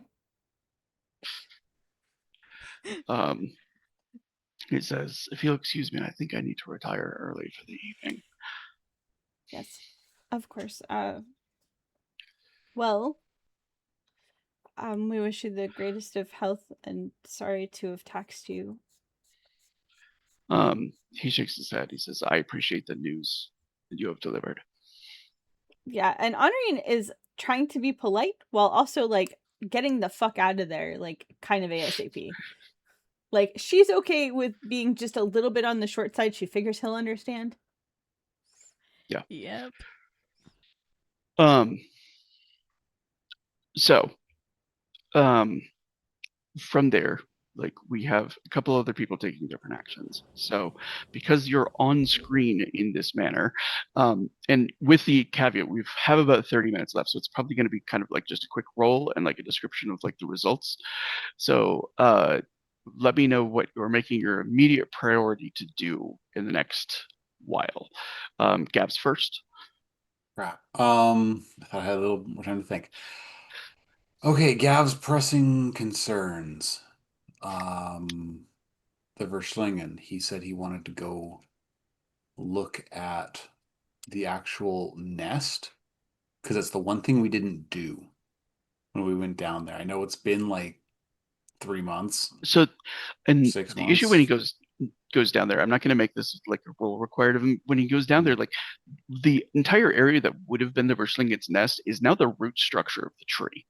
It's completely filled that area. Okay. And there are no signs of like the mushrooms or the poisonousness or anything like growing in the area around it. There's no like evidence of what used to be. Like he's not going to find eggshells or anything. Oh yeah, they're live birth. Blech. Okay. Then I Welcome think to he the would. occasional nightmare fuel.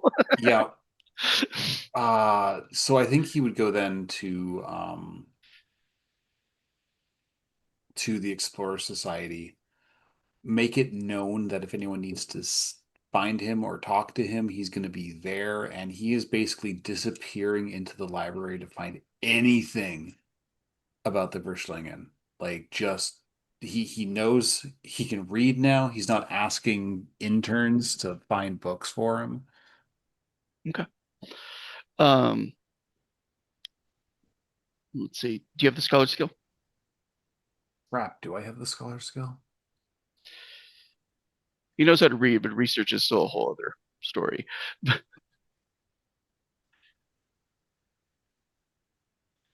No, I've been saving for Debrinya. Fuck. I have Doctor Commoner and Noble, and then my own time in Galingen. Although I don't think that gives me anything. Um, what's your mastery level of Galingen? Um, I don't actually offhand know if it has a mastery. It does have mastery levels. Okay. I didn't think I did have it, so hold on. I don't think I have any kind of mastery because Okay, I've so got. I'll have you roll your wits plus a mastery level of 1, which is the base. Okay. So 4K3? Yep, I'm looking at your skills real quick. So if Yeah. your character sheet jumps around, that's why. Okay. Yeah, okay. Yeah. He Because needs you need what? 4 dots at 3 to have mastery 2. Yeah, and we haven't really been fighting monsters at all, so I haven't been putting points into monsters.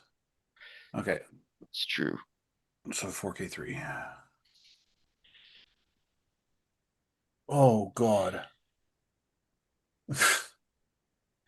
Yeah, my dice betrayed me. That is an 8. Okay. So what he runs into is a problem that he speaks and reads and writes a language. And the Explorer Society is not in the business of translating a lot of those texts into Eisen. Yeah, so he's There are finding ongoing stuff based projects on. for many of them, but like it's an expensive process, and you have to have somebody who speaks both languages fluently and sort of understands the content matter, so that they're like translating things appropriately. And what you can tell is that like they have collections of journals and texts and stuff like that that are from like pirate captains and shieldmen and like just historical. It's like I've got there Eisen is and no Montaigne. common. Yeah, Yeah. it's there's no real common thread through all of them. And what's worse is that some of them are like sailors are the worst for like they'll write journals in 4 languages and pigeon words that only make sense to sailors that don't exist in any of the above. And he's got a lot of that. It's a process by which the translation probably really frustrates him. So Yeah, he probably spends far too much time in there and just it wasn't worth his time, so he kind of finishes the day frustrated. okay, so I'm going to move to Len now. Len be tracking snakes. Okay. He's trying to find the freshest tracks, anything that can tell him where these have gone. He's most concerned with if any have made their way back into the city. Okay, so you're gonna. I'm gonna want 4 actual rolls from you, and this is, uh, and this is probably going to take place over quite some time. And sometimes it's going to represent him tracking you to a point where he's just like, "This is too much of a distance. I need to get back." Yeah. Okay. So 4 rolls of naturalist plus Wits and wits naturalist and keen and senses. keen senses. All right. Roll 1, 35. Just do all of them real quick. Yeah. We'll do 9. Keep 4.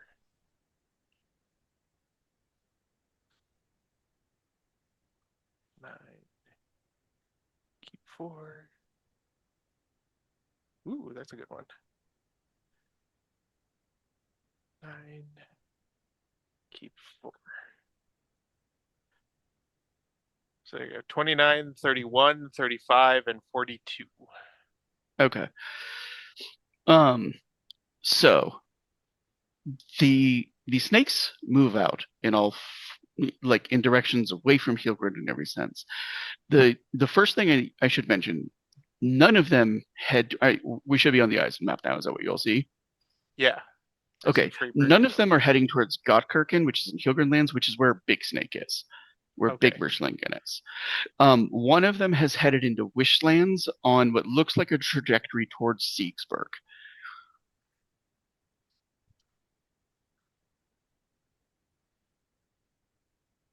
Okay. The 29 he loses when he realizes that these things are capable of traveling along the river, and this one is following the river towards the coast. He looks for places where it like comes up on land and like follows it for like hours and never finds any. All right, but that one's definitely heading for the coast away from Freeburg. Away from Freeburg. Oh, okay, so we got two away and away from Eisen in general. Like it's heading towards what looks like open ocean.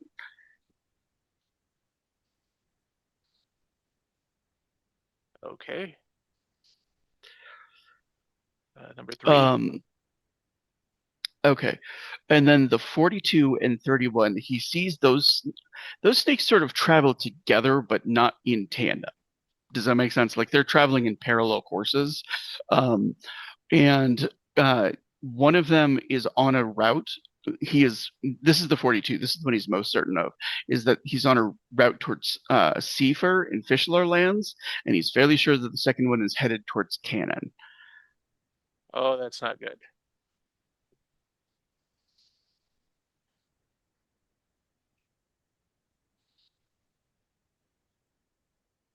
All right, so one's Wishlands and away. So they all traveled away. Yes. And a distance enough that he doesn't think it would make any sense for them to like circle back. Yeah, they wouldn't circle back. And if they've been, can you tell how old the tracks are? How long they've been traveling? Does he get the sense that it's been long enough that nobody should be getting the Verschingen sickness if they've left a while ago? Yeah. So two things. One is he doesn't think that they should be getting the wasting disease because they've been gone for some time. And he does make a trip like along the way back towards Gottkirken to see that the swamp is not like close enough to Freeburg to be threatening it yet. Okay. Like while it's expanding, it's not doing it that fast. And so here's the last thing I'm going to have you roll for is I want you to make this will be another naturalist roll also with your wits, but it's not tracking, so no keen senses. It's just sort of like putting things in order in his mind. Okay. So just wits and keen senses? Mm-hmm. Sorry, I already. Okay. You said no keen senses. Or sorry, wits and naturalist, no keen senses. Wits and naturalist. Sorry, okay, that's right.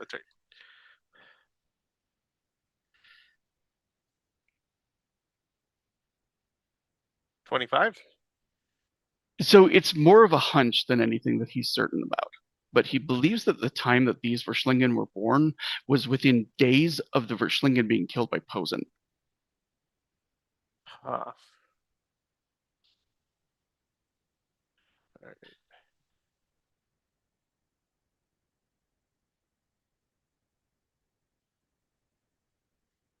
So, if they weren't actually born of Verschlingen, then Ruin Boy decided in that area-ish or around that time to just birth a bunch more snakes and let them go do whatever. He can't really draw any more conclusions than that, but timing-wise, the age of the pathways. All right, well, we got to get word to Fischler lands. And so is he making that his priority to find Fischler and give him word that his lands have been invaded by these things? Yeah. Rather than returning to Freeburg? Yeah, because Fischler's an ally, one of their major food sources right now, and he can't just let a bunch of innocent villagers be eaten by or poisoned by Verschlingen. Yeah. Okay. So that'll come into play in the next part. So, all right, Runa, you're up next. What is she up to during this time? As much as she wants to deal with Hans's blood, I feel like trying to figure out like how the wasting disease spreads and like how to fix it. He's living. He's alive right now, and people are actively dying. Okay, so and she, Honorine also had a really good idea to check the leaves of the tree that came from the Verschlingen. So that's one of the things I'd really like to do. Okay. Just figure that out. So I would like I'd like a medical roll from Runa, and I would like a scholar roll from Honorine, both using your wits. Am I making that with the +5 from Doctor or just no? Because this is more of like a healer thing. I thought so. I just figured I'd ask, and that's with wits, correct?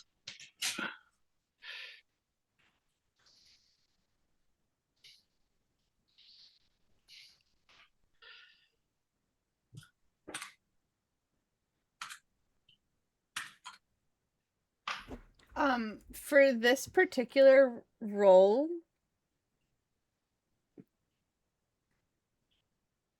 can I use my drama die ability to transfer a rank into wits?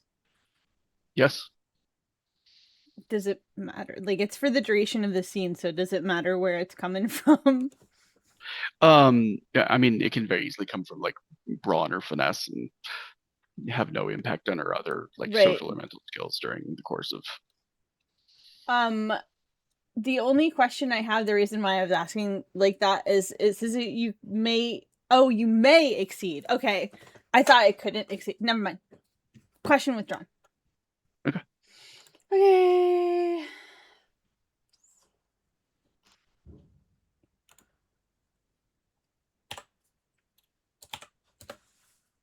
$37. Jesus fucking Christ.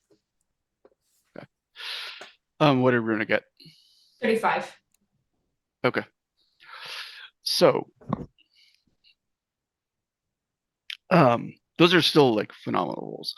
One of the things that Runa puts together is that the people that are living in the area around Feinhearth have less cases of like the wasting disease happening than anywhere else. Like there are little spots of it like popping up all over the place. And despite the fact that the majority of like the largest portion of like despair and whatnot is on the edge of Feinhearth, and they have more people coming in and out on a daily basis than anyone else. Under like normal ideas of how disease are transmitted and stuff like that, they would be the hardest hit. And instead, they seem to have the fewest number of cases, and the most of the cases that they do are like people who have recently moved in. And the number of cases falls closer and closer to zero the closer to the tree they get. And the thing that Runa puts together, she tries the leaves and stuff like that like a few times and whatnot, but what she realizes that is happening is that the people who are closest to the tree make regular use of like the nuts and stuff like that in their food, and like they also seem to be healthier than everybody around them. It being regularly incorporated, they're just like a little bit more vigorous than everybody else in like the poorest part of town. And some experimentation with both like the leaves and the nuts. Like, there's nothing that acts as like a medical remedy, but as a preventative thing, it could possibly help like bolster. Like, there's no idea of like an immune system yet. Does that make sense? But the idea that it might like act as a shield against it in some way is definitely a possibility. Something elements and humors. Yeah. But the other thing that the pair of them, and kind of like conducting interviews and like reading through books and stuff like that, the Honorine is given the journal of the the Knight of the Rosencross who expired. He kept notes up to the few hours before he passed of everything as it progressed, how he was feeling, and the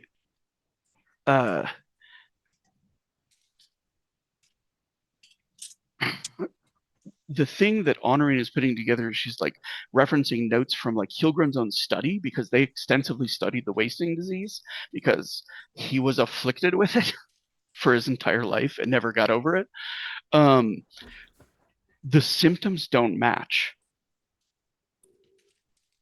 Some of the most external symptoms, like the literal like wasting and getting thinner and thinner, do, but there are other elements of it that don't. And it's not until she gets to the last page of the journal that she comes to a very horrifying conclusion, which is, as he describes, like in his last moments, that there were portions of his skin that were getting like paler and paler. And she realizes that from other sources she's studying, what he's describing is not the wasting, it's the white plague. Right. Yeah. Oh, fuck.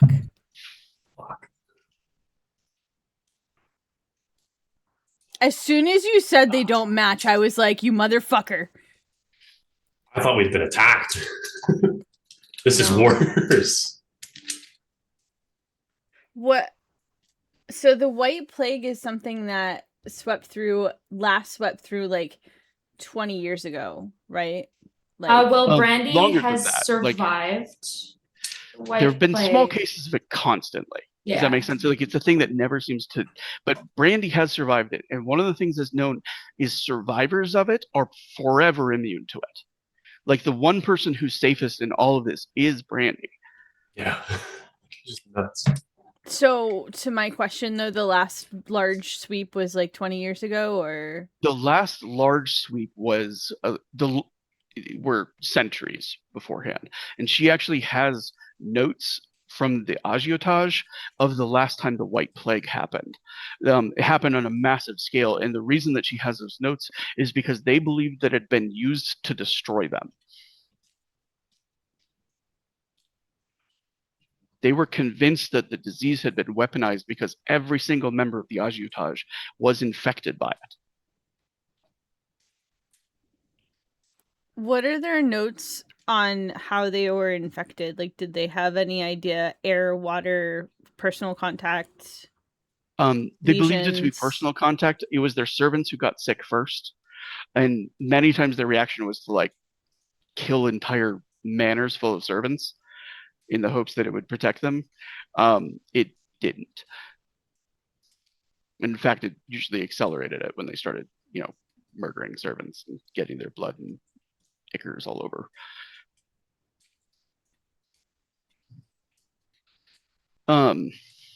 As she is looking over details and details of notes, one of the things that stands out for her that she is putting together is that those with magical bloodlines are a higher vector for transmission. Those who are sorcerers are more likely to catch things and pass it on. Awful news. They're also more likely to die of it.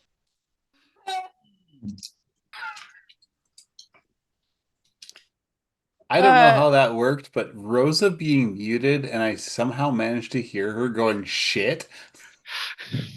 The man that first,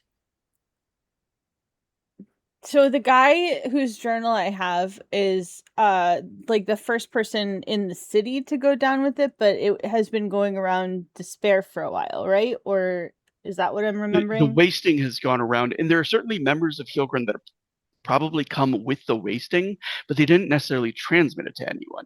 That's been the thing about the wasting, is that it was never known to be transmissible. It was something you picked up from proximity.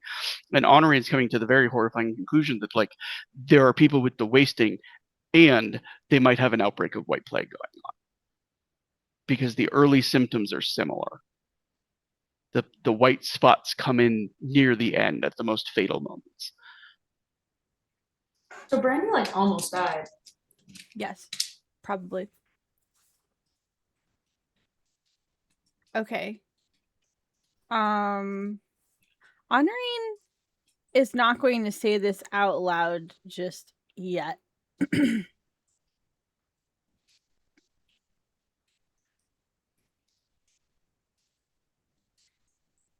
She's going to see if she can read more about.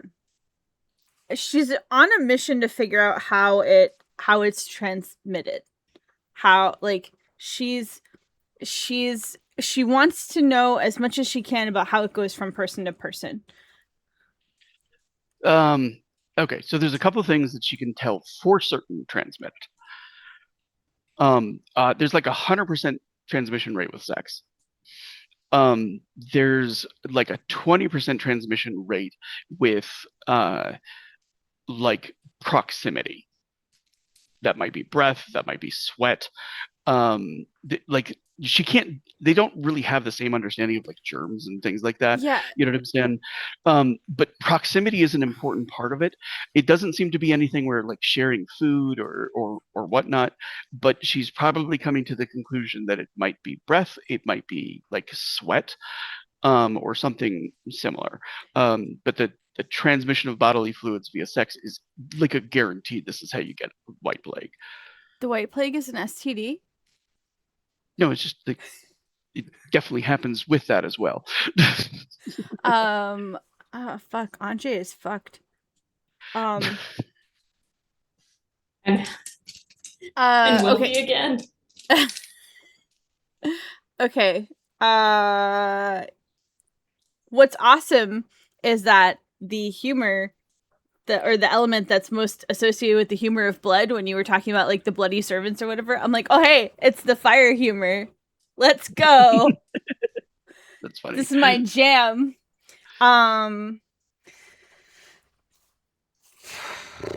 Okay. Honoring, what's Runa doing in all of this, by the way, while Honoring's like bookworming it up? I think she's been bookworming it up with her, but like also she's been doing some alchemy and kind of testing out like different things to see if they get much of a reaction and stuff like that. She does discover useful things that the leaves do have pain-killing properties. They just aren't actually a treatment. Okay. So She keeps them in her medicine pouch. Fresh is better. Dry, they completely lose their ability to provide pain killing. she keeps a little sprig in like a necklace. That's cute. Like a little hydroponic necklace with a sprig. So we've Seems got very like Runa. 10 minutes left, so I'd like to move on. Do you have any other questions about this at the moment? No, I think Honoring's just going to look up and be like, I need to talk to Brandy Okay. for later. Is there anything you want to tell me? I'll find out. Okay. Talking to What Brandy, is- Runa's going with you. We'll cover that next time. But Yeah. so what is Hans doing during this time? Damn it. She didn't say in this scene that she's telling the guy in charge of quarantine, so I can't work off that. I don't mind that Tell her being a that, thing so- if she is If like Honorine probably does know that it is important to act off of like that kind of quarantine. So if she wants to at least pass to Hans, like we need to make sure the sick are quarantined. Yes, she's absolutely being like, please isolate people. Please don't let them thank have God. personal contact with each other. She's definitely not saying the words white plague yet, Yeah, that's fair. but she's definitely being like, I've found evidence to indicate that the humors that pass the put people apart That's good enough. and don't have sex. It's the worst thing to do in the horror movie anyway. You're in an extended horror movie. Don't get me wrong. I think at this point everybody has broken that rule. So Looking directly at Rosa. Oh, And Gav? The ones with literal proof that they've had sex? I'm just blaming oh. Rosa's. It's easier to blame family first. Yeah, it pretty much is. Like, this is your fault somehow. This is by extension Len's fault somehow. all right, let me focus in on Hans. Oh. So what is Hans doing during this period? I think before like full scale deployment, there's a good amount of like as close to PPE as exists. Like he's stocking up on like as many fucking gloves and stuff as they can get. I don't know if the plague doctor mask is a thing in our timeline or universe, but we there's used it is. during the Verschlingen fight. Oh yeah, Yeah. then get a fuck ton of those, like as Okay. many as we can afford, and So I think the biggest thing with Hans is not so much the particulars of what he's doing, because there is still like a limited understanding of like how stuff transmits and whatnot. But the ability to coerce people to take those measures, to self-report, to like all of that kind of stuff is really important. Mhm. And he's the person most capable of doing so and keeping order. Like as much as like internal revolution and factional politics and whatnot, the thing that puts any government to a test more than anything else is an epidemic, because there's the twofold parts of like work stoppages and economic slowdown, paired with panic. Yeah. You know, on top of like all of the logistical problems of people dying. It's also like the first time that he really gets a test of like, there's probably more desertion from soldiers who are like, I don't want to deal with, like, I thought I was going to shoot people, you know, Yeah. than anything else. And putting a certain amount of weight behind like you volunteered to put yourself at risk for freedom Mhm. doesn't always come at the end of a musket. So what I want actually from him is a leadership role. You can use your strategist or your commander, either your strategist or your noble, because I know you have both, right? Mhm. They're the same level. I don't know. I kind of bought Noble up to the level just because it's the truth, not necessarily because it's what he favors. So you know what I'll do is I'm going to give you the +5 from both on this roll, because he's got the versatility of experience. And I feel like that's a good way to reward people who are getting a lot of skills, is that you kind of have some crossover of bonuses. Okay. So I'll give you the 2 free raises instead of just 1 from the direct skill. Okay, so yeah, wits plus strategist with those 2 bonuses. Can I use my rep dice for this as well? You absolutely may, and it's a Nice. very effective and useful use of it. I think that's very fitting. How does that work again? Because I have 75 rep. There's the pool You have is based 7 on extra dice. Okay. And you can use it once per scene. Because I know that one of the things that Rose is doing is actually very complementary to this. Rose, if you'd like, you can add your rep dice to his rep dice as you're kind of coming at it from the other side. Oh God, how many dice is this gonna be? Jesus.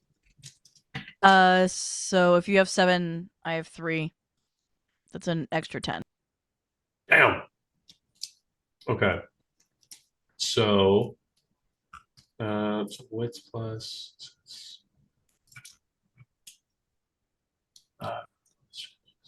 6. Yeah, okay.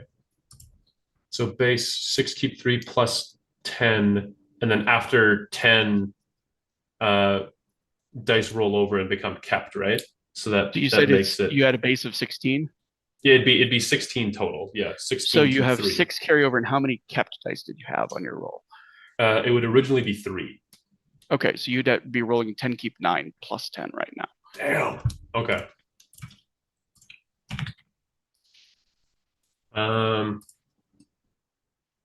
Yeah. Fuck. Okay. Can I throw can I throw a drama dice on this too? Is that legal? You absolutely may. Nice. Okay, so 11. Wait, no. What is that?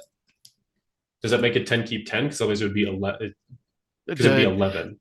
So it'd put you up to 17 keep 5. Yeah. Or 17 keep keep 4. You were at 17 keep 4 with 7 carryover is 10 keep 10 plus 20. 10 keep 10 plus 20. Okay. Holy shit. Holy shit. Nice. 89. Nice. Okay. 89 total. So I'm going to give you a choice now. All right. You may distribute. You're going to get some reputation from this. Okay. Okay. You may credit the council as a whole, basically fall back on it. Like, we've done our best to protect you. We fought in wars, et cetera, et cetera. Like, we put our lives on the line. In which case, everybody on the council is going to get some reputation. Or you may like kind of take it as personal rep. Oh. You have some. Oh.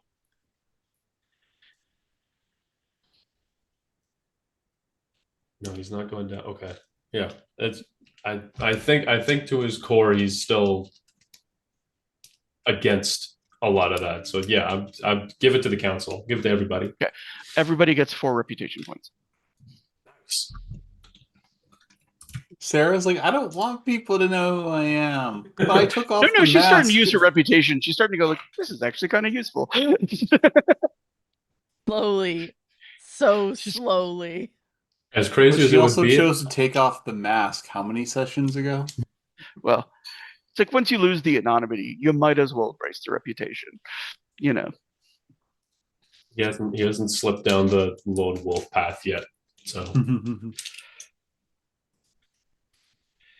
hope that doesn't happen. Jeez. Okay. Yeah. Okay. So with an 89, you're getting a remarkable amount of cooperation.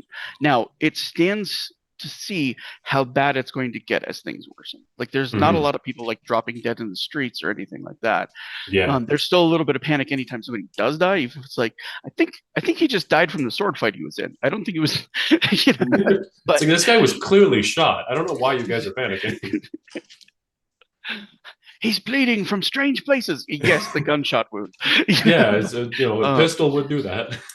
But for the most part, like right now, he has a reputation that's really, really solid. You know what I'm saying? He's risked his life on behalf of Freeburg, and I think to a certain degree, he's in the moment, like going face to face, and like encouraging his troops and etc. So I'm also going to need a resolve roll from you. Yeah. Yeah, he'd be out in the streets. Just straight resolve? Yep. All right. Oh, right. The button doesn't do anything. Go away, inspect element. 14.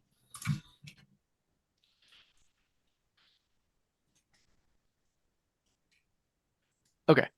So I am going to cut briefly. This is just like a quick thing back to Gav for a moment, and then we're going to go to Rosa, and that's going to close it out.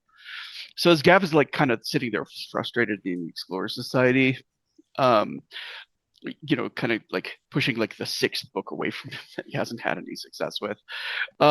Madeline de Bissett sits down at the table where he's at. That's one of the other assembly members, right? She's the head of the Explorer Society. She's the one who took the journal back from them. She's a very prim little Montaigne woman who seems the opposite of every other Montaigne woman that Gav has met. Like, she seems like she should have been born in Eisen. But like several other members of the Explorer Society sit down.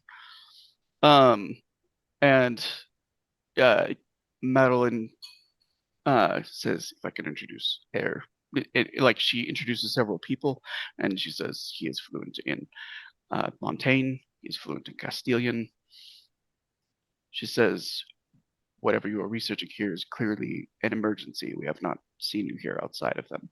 What can we do to assist you? Gav kind of takes a moment to realize sort of what just happened. That people, notice him to the point that, they want to help him. And he's like,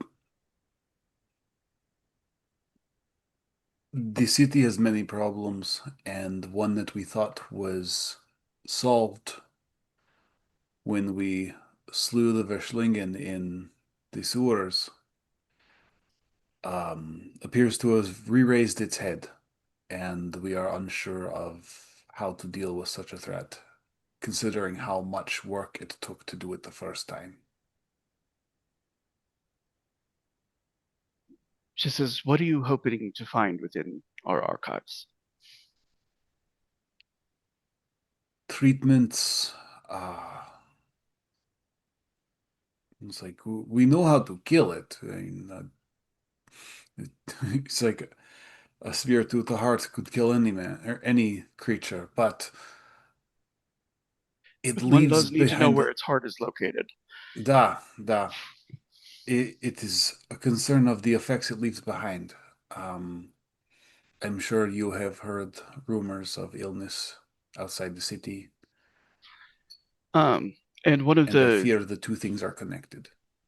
Explorer Society members speaks up. He says, "You're talking about the corruption that it brings upon the environment around it, the mushrooms and the like. I've done extensive experimentation with them after reading about their effects uh, from Roland's journal. That is some of it. We also fear that maybe it's the wasting disease that has affected Hilgrund has come to Freiburg, and we worry that that is why. He says, I'm something of a mycologist, he says, and the, the spores of these things are fascinating, he says, and the vector by which the corruption of the plant life spreads. He says, what is truly fascinating, he says, is that leaves and sprouts, he says, and mushrooms, he says, that are transplanted, he says, can grow elsewhere, even though they seem to corrupt the original plant instead of growing something new. He says, but I have, and he kind of opens up his journal. He says, I've documented as many different variations of these things as I can. He says, but I'm not much of an artist. He says we could make posters warning people away from some of these poisonous things or to report finding them if we could get accurate drawings of them. That is something I can help with. Not only have I seen them firsthand, and he kind of like waves his Cernith hand a little bit, but I have spent a lot of time. Well, I mean, actually, it's his work is pretty much well known at this point because he's been drawing for the Explorer Society, getting the stuff that he learned from the Verschlingen down on paper. He says, if you can get me something, he says, that is simple enough that we can make a wood print out of it. He says, then we can get copies printed off at the Gazette and place them all over the city. I will begin sketches.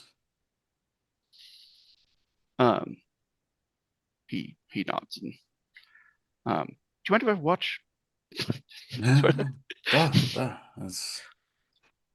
Every time I try to make a line, it looks as though I have a palsy in my hand. But we're going to cut from Sometimes it there. takes more than one stroke, and you have to make a pass a few times before you're ready, and it just sort of goes into... Yeah. Yes, sorry, phrasing. No, it's fine. Go ahead and add to your character sheet. So like the full membership in the Explorer Society is 5 points. What I'm going to do is I'm going to give you a 3-point version, which is provisional member.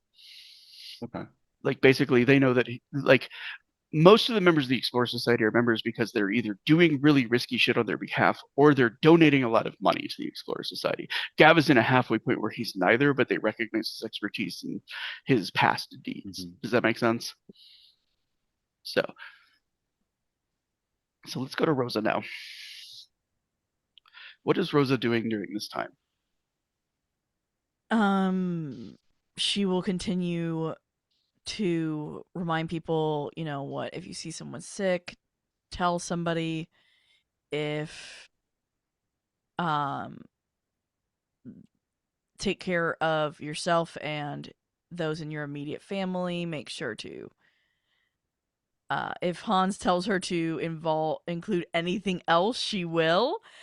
I'll assume she'll get the same quarantine message as others. Yeah.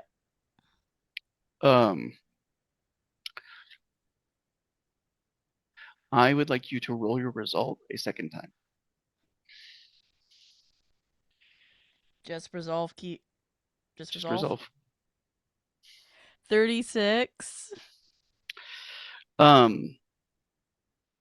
So Rosa, like, she she comes away from like kind of one of the meetings and stops in like a room to like refresh herself after she's like spoken to a lot of people, been in face-to-face contact with a lot of them.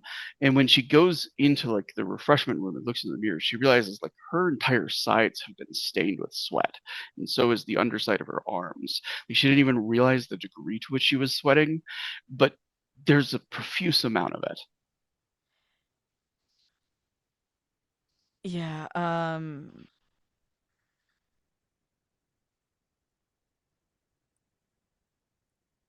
she's going to probably think that, because no one has ever told her anything about White Plague or any of its No, but this possible. was also one of the signs of the wasting thing. She did Yeah. see Montague with the same symptom. Yeah, she'll. Yep, she's basically as far as she can from Heprost. Just be like, I might be sick. I'm leaving. I'm gonna quarantine myself in my own shop until I know.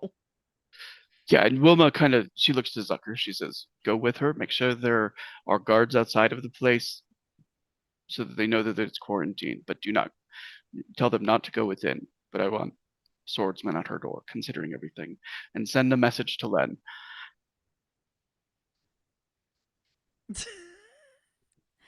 Yeah, Or, and she's leave it in his home. she's going to go quarantine because nope. She told everyone else to. She's going to follow the same thing. Okay. Is she sending letters to anyone to let them know?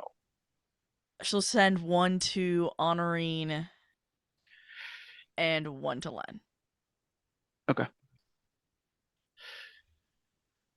So, and then she hopes that they'll send the information out. So give me one last resolve roll. This is shades of Hey Magic. Give me another death save after the session. 24. Okay. It's just going down. No, but where we can close on is like her in bed and kind of like starting to shake a little bit with the sweats, and like it's definitely progressing and getting worse, and she's aware of it. And it's as she's like quarantined and locked in her home, that like Honorine and Len are going to get the letters. So I want everybody to I want the both of you to give me just like a 1-sentence reaction to reading it, and then we're going to drop the curtain. Gotta talk to Mom. And maybe a dragon. Fuck! That about covers it. Okay. And I think it's fair to have Runa have a reaction as well if Honorine is going to share it. So, I think Honorine's going to read the note, and then hand it to Runa, and then pull another book closer. It's not good. She also doesn't know it's the White Plague. She just knows that Rosa is sick. Yeah. Okay. So on that note, we're going to drop the curtain. Kind of camera closing in on Rosa, paler than she's been, shaking, probably hand on her belly. And that'll be it for the night. Little more than worried. So I want Drama Die nominations. As I leave everybody in like absolute silence. Pawns. I want to say Rosa just for the bad news, but Pity die. Oh no. Do we want to give a pity die to Rosa? I said Hans. You want that at the beginning of the session so that she can like use it on her resolve rolls. She still had drama die. Wait, I thought we She weren't allowed to do still that. had drama die she could have used. And I didn't think to use because I was like, man, it's just for resolve. Like, why am I rolling? There's a plague Why am I sweeping rolling through that resolve in the targets middle of the magic piece? users. I know. Yeah, because Rosa doesn't think. She's like, yeah, it's not gonna Wait, we affect could me. have We I could have don't done think that the that whole it's time. Rosa that doesn't think. Yes, you could have done that the whole time. Oh, what the fuck? I thought there was something that happened a while ago. I couldn't use it. I thought it was like I thought you couldn't do that on like strict attribute rules. I think that's No, what I. no, I've No, never. you were I don't think you I've were ever blocked under anybody from. you were You under were some sort of crippled. effect. Yeah, you were You under were Oh, specific. crippled and you couldn't- Yeah, yeah. Oh, shit. Okay, yeah. Okay. Well, I spend the I, point. I, Rose doesn't I- have plague anymore. Everything's good. I continue Thanks for to work to clearing my that up, own everybody. detriment, apparently. Okay. Anyway, so I would say So- Hans and either Rosa or Honorine, both of them had some really solid scenes. I think with Montague, you. he was very intense. I think that Yeah, would it I think was. that's deserving for either. Yeah. That was Honestly, very- I'd be willing to nominate the both of them. I didn't really do a whole lot. I don't feel like. Yeah, let's go with Honorine and Rosa for this one. And we'll call it there. I gotta jam out of here real quick. We already went a little late, and I didn't ask permission. I'm really sorry. Okay. Sounds good. Thank you for everyone watching us on YouTube or live on Twitch. Audience participation always means the world to us. And if you're on YouTube, smash the like, hit the subscribe, make a comment at the down below. Here at Dirty 20, we always send out with the same call to action. Be nice. Be kind when you have the spoons, but even when you're not, be nice. Be nice to strangers, be nice to family, be nice to your loved ones, and be nice to yourself. Thank you for coming on this journey with us, and we'll catch you next. Good night. We are off next Sunday, but we will be Night, here the week after. y'all. Have a Good good night. night.